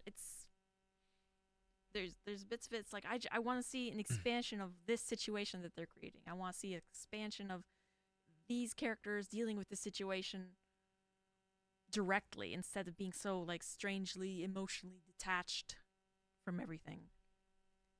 Yeah, like I just mostly had a puzzled look on my face, and occasionally I laughed, but mostly I was just confused, but not so confused that it was hilarious. Yeah. So yeah, interesting, It's kind of but weird. it's the reason I created the category of too weird to tell. I might need to watch it again, and I do want to watch. I believe he also made like a vampire movie with Loki. Yeah, What's his name? Chris? Oh. Can't remember Loki's actor's name. Only Lovers Left Alive. Yeah, I want to check that one out Yeah. because I was intrigued enough by The Dead Don't Die that I want to see more.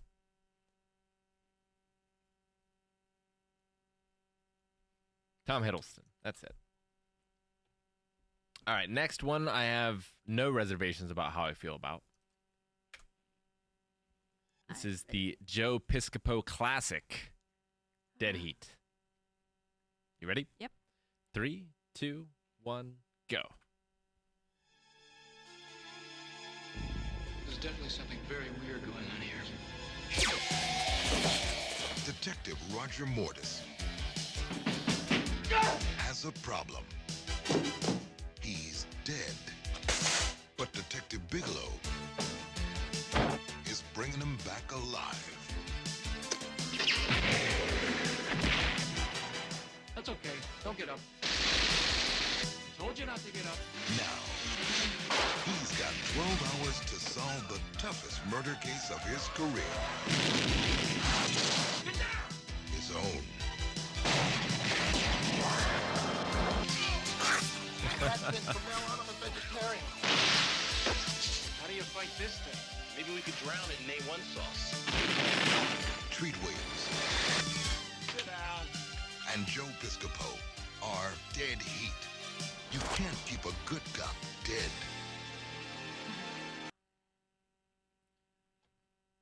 All right, Dead Heat. What a premise. It's good. It's fun. It's dumb. It is fun and dumb. It's got hilariously weird sets and weird science that's explained very, very weirdly. It's got acting that's just a choice. There are many choices in this movie for sure. Oh, gosh. But my only negative against it is trying to be funny. And when it tries to be funny, it is not funny. Okay, so that is just the Joe Piscopo bits. Sure. And I can throw that all in a box that's labeled his character, and it's not affecting the rest of the movie because it's just mostly his one-liners. And, like, mugging at the camera, like, whoop, whoop. Yeah, I mean, Treat Williams has some as well. Yeah, but he's actually going through it, so it's a little bit more. And there's just terrible puns. Oh, like great puns about being dead. It's it's painful. If we didn't have those puns, we wouldn't have the drinking game. You gotta remember, you can't always watch these movies sober. It's true. No, I'm not saying it's not so bad it's good, because it clearly is. I just don't know if it's cream of the crap. Yeah. I think it's on the edge. I think it's really close. It's just a little bit too goofy. It is very goofy, yeah. It's not earnest enough. It knows what kind of movie it is, and therefore it's not shooting for the stars. Yeah. Which Chopping Mall isn't exactly shooting for the stars either, but Chopping Mall is a lot worse. I will say this. This is probably the only one. Well, no, that's not true. It's one of the few comedy ones that I would rate so high as so bad it's good. Agreed. It's really hard, really hard to have a comedy movie that's bad and also good. Yeah. Because usually when the comedy's bad, it's just bad comedy's boring. not fun. No, it's terrible. For sure. But this has enough else going for it that it kind of supersedes that, I feel like. It's got a lot of just hilariously bad choices. Everybody dies. It's not got a good ending. And that fact is really funny. Yeah, it's true. And I think that was a joke that they actually want to make, but they actually landed it. Some of the humor works. It's impressive. Some of it does. All right, the next one. I can't remember who picked this one. I hadn't seen it before.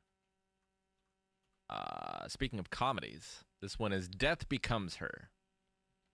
Meryl Streep, Goldie Hawn, and Bruce Willis. Oh, yeah. I put this one in the list because I saw Goldie Hawn, and I was like, we don't... Goldie Hawn's a legitimate powerhouse of an actress, of a humorous actress, too. And there's some big names on this. It's I gotta know why it wasn't popular. There's gotta be some things wrong with it. Some big things. Well, let's see. In 3, 2, 1, go.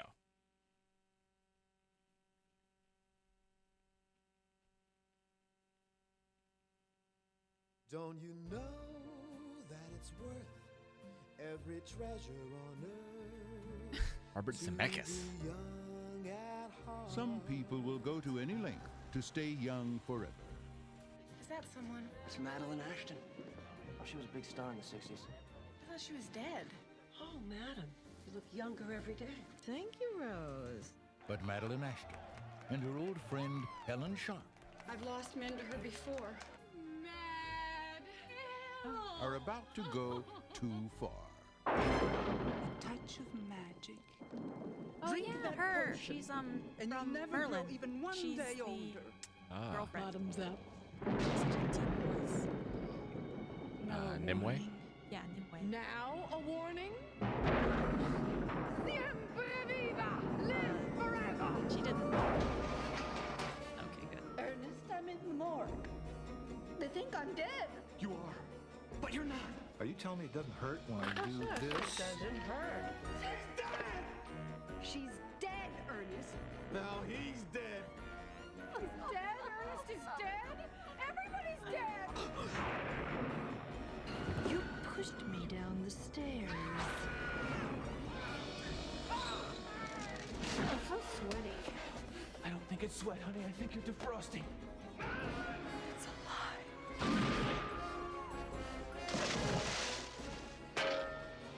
Universal Pictures presents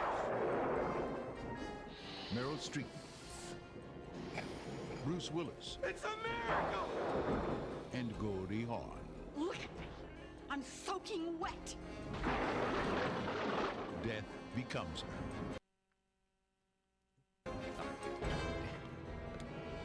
I just have to make a telephone call. All right, another zombie movie in a way. Oh. Comedy, which I enjoyed, so therefore can't be bad, I feel like. that was like the very first movie Bruce Willis was in? Or Was something it? weird like that? Yeah. I remember when we watched it, it was like, Yeah, it was one of the early ones. it was before Die Hard or something. Oh yeah, it'd be before Die Hard probably. Let's see, there was Hudson Hawk. Is that one of the early ones? I can't remember.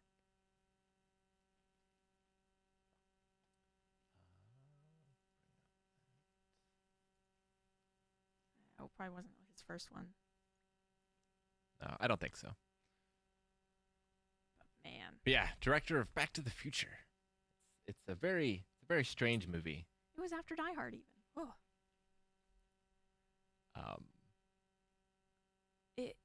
It feels like Mousetrap. Doesn't it? With Matthew Broderick and I can't remember his name. The other guy. Yeah. But in that like kind maybe. of cartoonish children's story, sort of the evil guys are cartoonishly evil. Yeah. Yeah, like there's no real likable characters in this. Like they're all detestable people, but it knows that and makes fun of them for it. Yeah.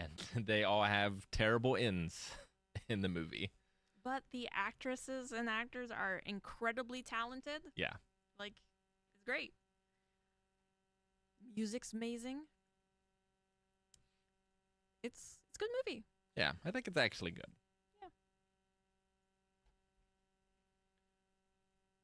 Okay. Oh God.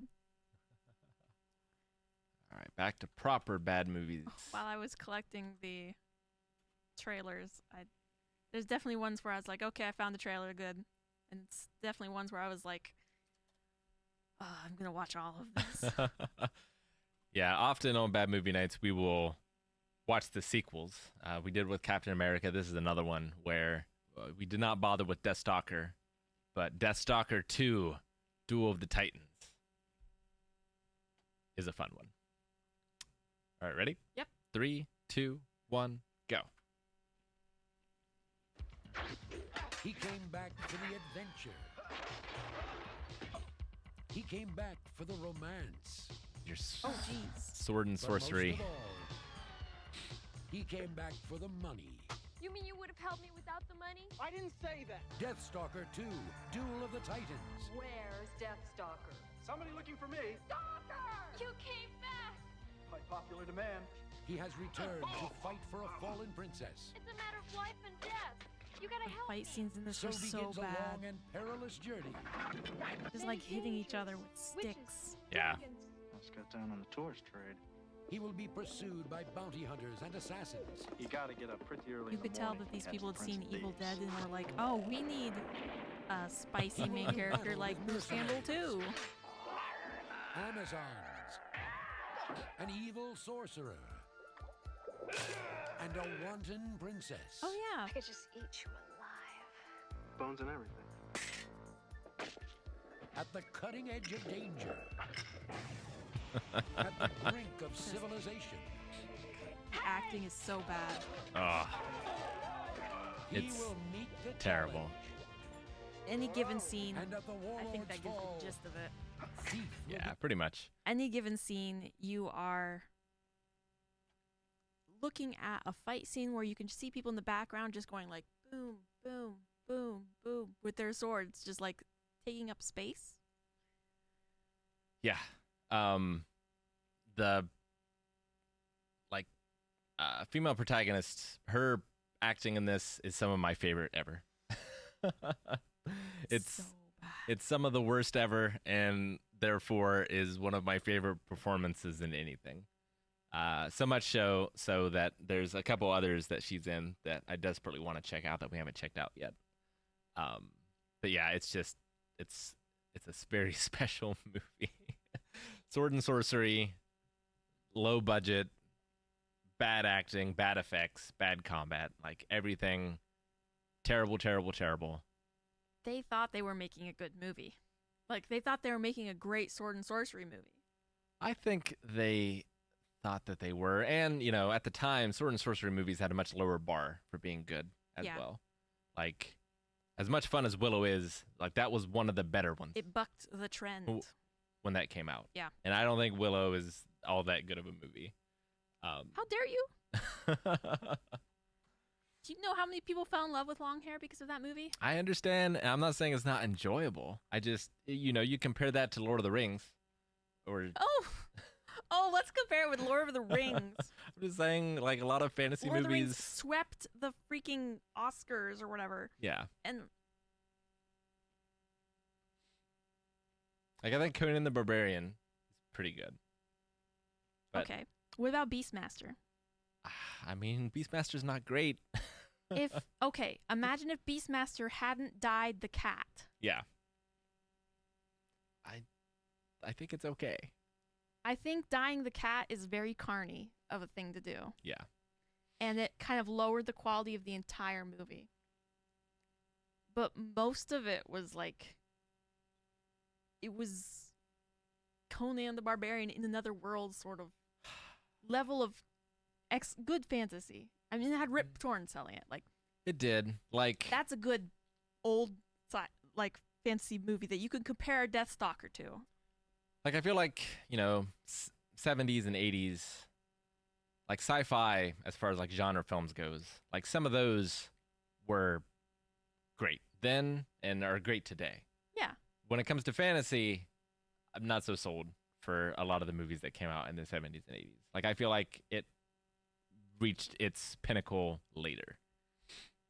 Yeah, there's definitely a couple decades there where I'm pretty sure the only reason why they chose to set their movie in, like, fantasy times is so that they could have slave girls wearing nothing in a lot of the backgrounds, and they could have harems, and they could, get at least those people to watch the movie.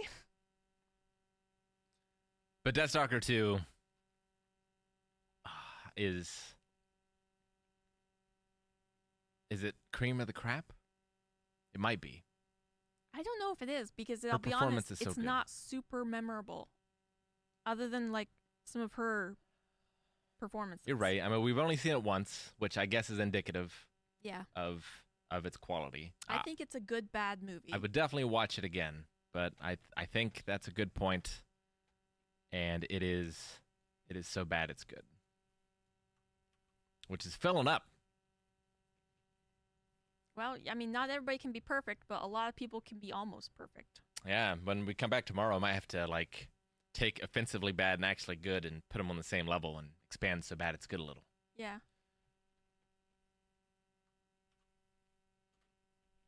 Oh. I think you cheated for this one, because I don't remember watching this one on Bad Movie Night in the Bad Movie channel. I definitely remember watching it on our TV, but maybe it was so painful I wanted to subject everyone else to it. Yeah, so we watched it. We ended up watching it twice because we were like, we have to do some, like, themed ones for the holidays.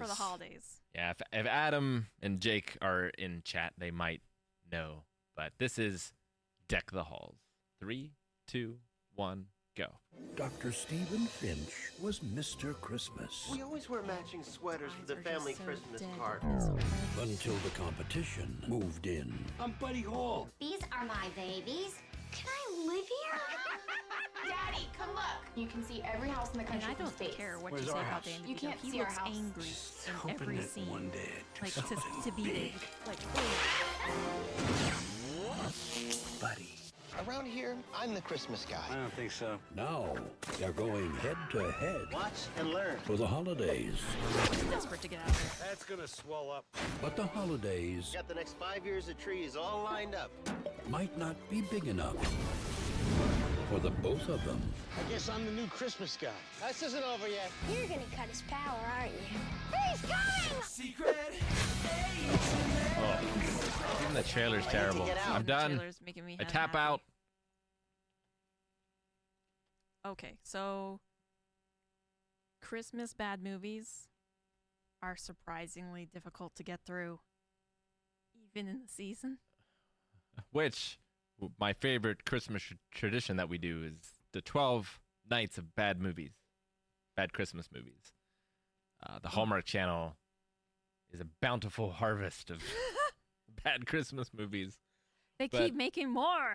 But Deck the Halls is just painful. Doesn't help that I hate Matthew Broderick. Yeah. I don't think there's any actor that I dislike more.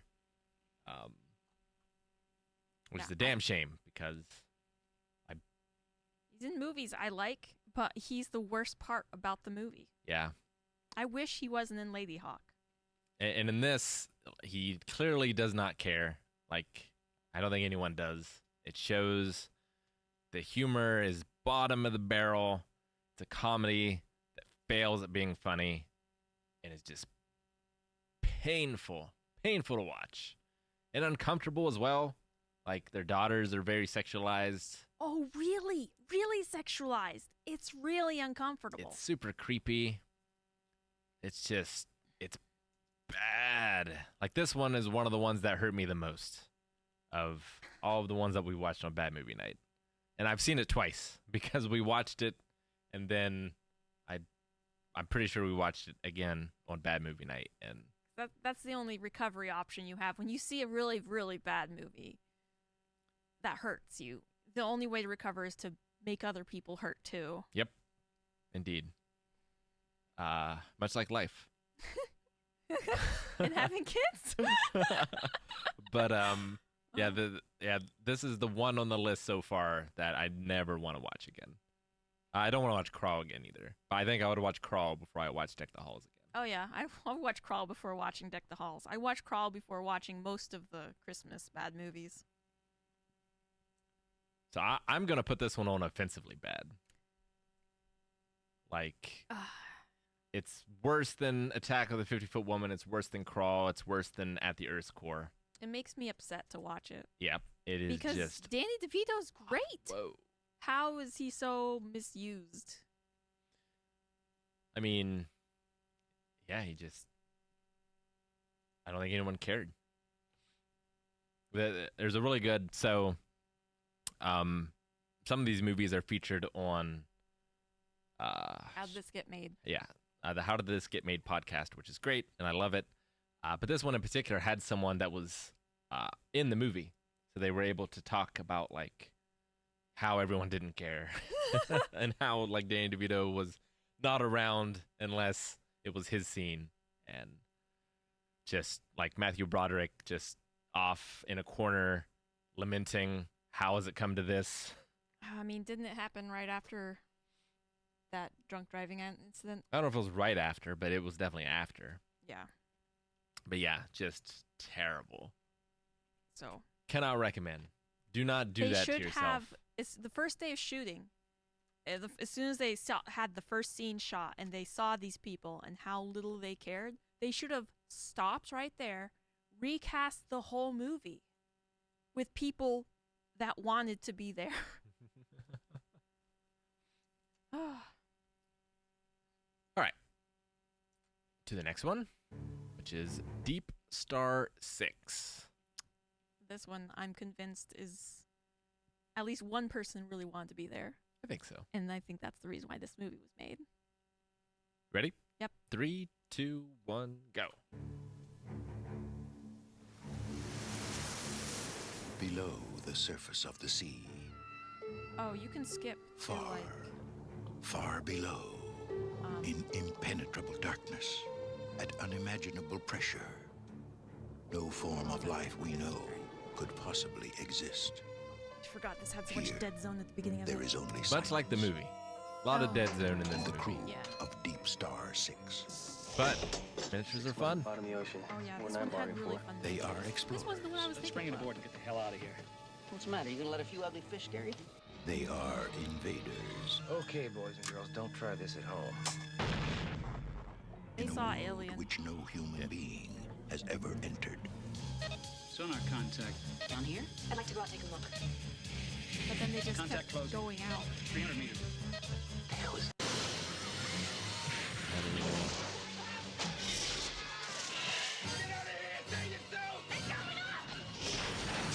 Deep Star 6. You're gonna have to go back down there. How did they kill half our crew? Damn it, there's something in the... I love the sets, but they don't look like sets that should be underwater. Save your last breath. scream. It's a good tagline. From the creator of Friday the 13th, Deep Star 6. Save your last breath to scream. It's pretty good. And it has a pretty great monster suit that they finally do show at the end. True enough. Let me find the poster. So it's a pretty reliable, good, bad movie, I think. There it is. It's got a plethora of characters who die in pretty entertaining ways and for pretty dumb reasons. Yeah. No, you can... recognizable actors for some of them. Yeah, you can tell by the tagline that not all aliens come from space. Like, it is definitely alien-inspired. Yeah. It is alien underwater, which it's a good formula. Having... it was just really poorly executed. Yeah, like an almost unkillable creature in a place that you can't escape from. And so you can't escape from space. It's what makes John Carpenter's The Thing so good. Like, you can't escape from Antarctica, and you can't escape from miles and miles under the ocean. So, like, the premise is great. It just doesn't execute nearly as well as either of those two movies. No. As for as good as the miniatures and such were, yeah, I think one of the things that would probably improve the movie, like, I it's hard because, like, with bad movies, it's like, oh, you can always think of things that would improve them. But, like, for this one, they really should have had really tight claustrophobic sets or something. Sure. It doesn't feel like they're underwater for most of the show. True. Yeah, the level of filmmaking is just at a much lower level than those other movies. And I'm sure the budget isn't there either. But I do feel bad for the people. I mean, I imagine filming a water movie is always a terrible experience for everyone involved. And it must be really, really, like, just incredibly disappointing when it comes out the other side and it's not even good. But it makes a pretty good bad movie. So what do you think? Do you think average B movie? I think average B movie. Yeah, that seems about right to me. Mm-hmm. I feel like it accomplishes some of what it's trying to accomplish. There's just a lot of lows in there as well. Like, none of the performances are particularly amazing. I feel like I remember the pacing was kind of rough because, like, they introduced the danger really quickly, and there was some like several deaths, like boom, boom, boom. Yeah. And then nothing forever. Forever, yeah. And Maker of Friday the 13th, and I feel like you kind of get that style of characters in the movie where their only purpose is really to be killed off a lot of times. And I mean, that's fun, but it's not fun in the way it is in a Friday the 13th. So yeah, you could definitely draw lines in between this character and Aliens. Yeah, pretty much. Oh, you're the Bill Paxton lookalike. Okay. All right. I don't know how long you want to go today. I was hoping we'd go at least until the first nail breed. Well, yeah, we should definitely do at least 2 more. Okay, yeah. Okay. I'm good with that. All right. And we should definitely leave Fantastic Four for tomorrow because I could talk about that for an hour.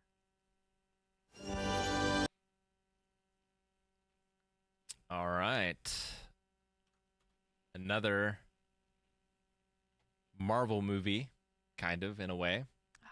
Beautiful. We had Captain America. Now we have Dr. Mordrid. 3, 2, 1, go. In a Manhattan apartment, Dr. Anton Mordred has stood guard between our world and the dark dimensions. Now, after centuries of waiting, evil's ultimate warrior has arrived. Cabal is a demon who uses mortals to do his bidding. Shao Kahn. What difference does it make if I want this dying planet? A sorcerer is not a god. It would be beyond the apocalypse. Our powers can be amusing. This man's gotta die.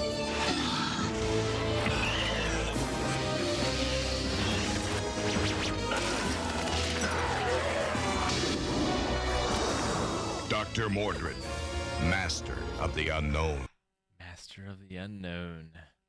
If you remade that movie with up-to-date special effects for like the magic and the adorable claymation fight scene miniatures and such, it's a great movie.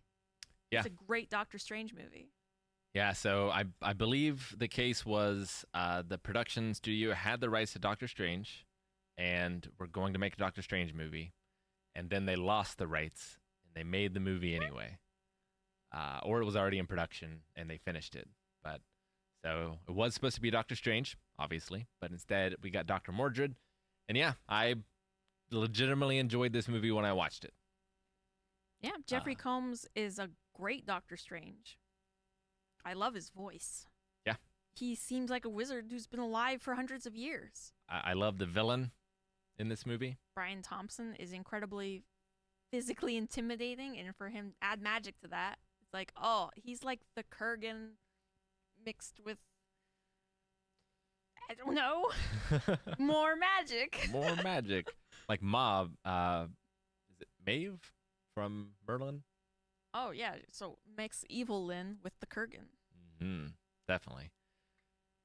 Yeah, but the budget brings it down. Oh, the effects are pretty bad. The effects are so bad. So I think this one can't be actually good. I think it's got to be B-movie. You think so? Yeah. I mean... But I liked it a lot. Yeah, it's very funny. Because everybody was going into it and like giving it their all. Mm-hmm. It's still funny when things like, you know, that looks goofy as heck. It's like you can tell that the actors weren't the thing that let it down. It was like the money and the effects and such. So definitely, yeah. It does fall into that like, ooh, this is rough here, but it's still good. It's still great. Still great, but is it as great as Double Down? I could not find an actual... The first Neil Breen. Las Vegas. All right, yeah, this is like a fan cut trailer. We probably won't watch the whole thing. But if you've never experienced Neil Breen before, make sure you're sitting down. Okay, you want to stop before the 1 minute mark, okay? Okay. Make sure you're well hydrated. And not sober. Because, yeah. Yeah. Here we go. Okay, 3, ready? 2, 1, go. Nope. Start over. I messed it up. Oh, jeez. Okay, ready? 3, 2, 1, go. Las Vegas, where anything goes. Enjoy it while you can. Thanks. I'm about to end it all. My name is Aaron Brand. I always thought I was doing the right thing in preparing for life. I was the first in my class in college in computer science. I joined the military and became a fighter pilot and won many medals for distinguished service. Why is he I'm now a covert agent, a mercenary for any nation that wants to control another. I don't need much to live on anymore. Tuna. I just eat tuna out of the can and live in the car. Laptop. I control access to anything and everything. The phones. Even The from my little laptops. simple, brilliant setup. My orders from another country are to And shut down stock the Las footage. Vegas Strip Oh, it's beautiful. for 2 That months. is from CSI. I've been given this great power. All right. Oh, man. Okay. It starts showing the pool scene, so Sure. I didn't want to subject chat to that. That one was. Yeah, something special. So Neil Breen, you have to build up a tolerance to, right? You can't be like, bad movies seem fun. I'm going to watch, I'm going to laugh, I'm going to have a good time. And you can't start with Neil Breen. Yeah, you can't appreciate it. Like, you got to start with this average B movie area here and sort of work your way up, because a dose of Neil Breen is lethal. It could set you back years and years and years in development. if you're not ready for it. But once you are ready for it, nothing gets you as high as Neil Breen. Oh, no. It's so good. Like, it's everything you want from a bad movie. It is baffling. It is so baffling. The acting is unbelievably bad. On every single front. Like, I don't understand how you can find extras that are at that same level of terrible. Like, it seems like you would stumble upon at least one person with charisma or any ability to fake anything. You would think. The filmmaking is from someone who has maybe never watched a movie. Like, everything is wrong. Everything. And the movie, and every one of his movies seems like a manifesto. Yes. Absolutely. And it scares you a little bit to watch because you feel like once you finish watching this movie, you've been put on a list. Yeah. Somewhere. He gives it 100%, and it is important to him. It is a film. It is going to change the world. Like, that is what you feel like from him. He is the most earnest. And you know what it did? It changed me. Because, like, I can't remember exactly when I saw it, but, like, I enjoyed B movies and horror movies. And, like, I saw The Room, and my life changed. Like, I needed to find more. And it was such a... It was a lot like when I watched Orange Host Club. Like, I watched Orange Host Club, and it was one of my favorite shows I've ever seen. And I've always been on the search for another show like it. Mm-hmm. And I have never been able to find one because I just started at the top. And I felt that way with The Room. It's like, man, I started at the top. Like, nothing else is going to come even close to giving me what The Room gave me when I saw it for the first time and when I showed it to people. And Double Down was able to do that. Again. It gives you hope that, oh, thank God, there's more people doing this. There are more people. And fortunately, there is so much more Neil Breen. Yeah, Neil Breen is very prolific. Thankfully. And we don't know why. I mean, thank God. Who lets him? Like, this one for me is obviously cream of the crap. Yeah.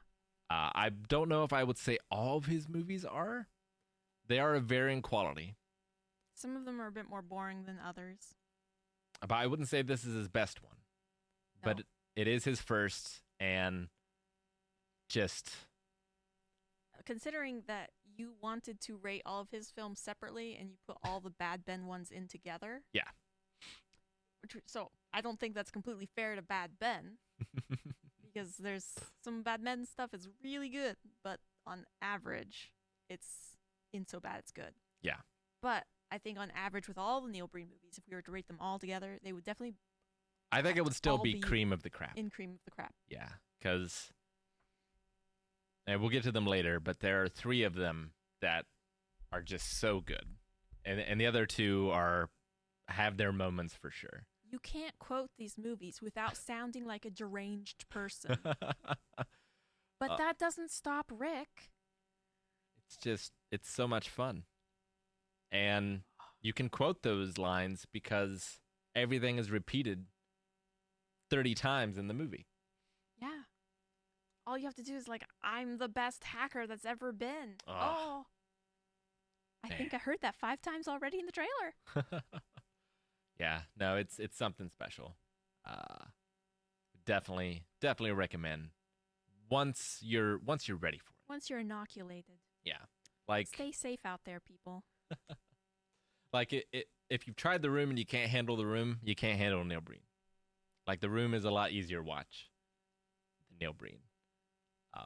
But if you can handle it, it's one of the best times you will ever have watching that with friends. I cannot wait someday And I don't think they'll all ever be ready, but like I can't wait to someday subjecting Aaron to that.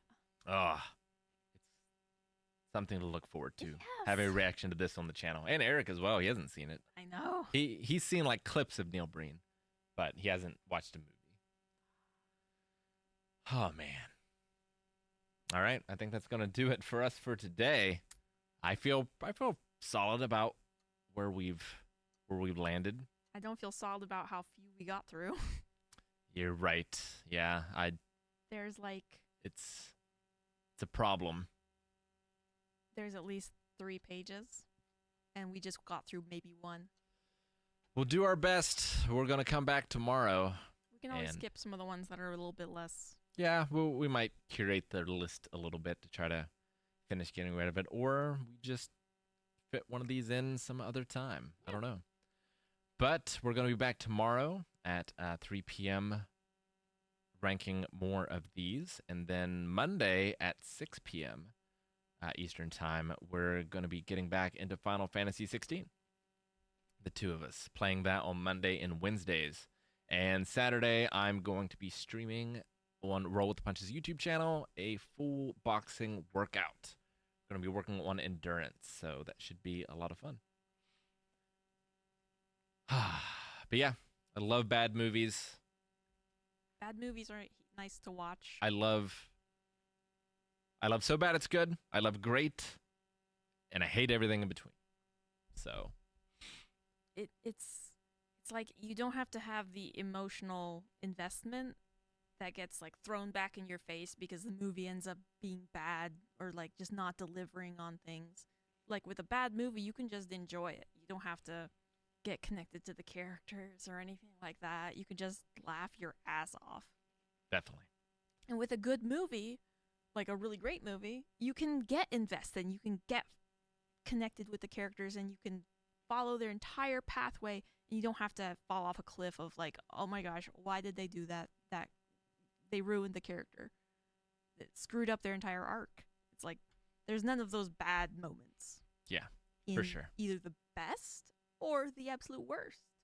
So hopefully we added some films that you want to go and check out now, made you curious to either continue on or dive into the realm of bad movies, or just watch Big Trouble in Little China, because that's not bad whatsoever. That's just great. No, that's amazing. I love that movie. All right. Well, thank you so much, everyone. We will see you again tomorrow. Goodbye. Goodbye.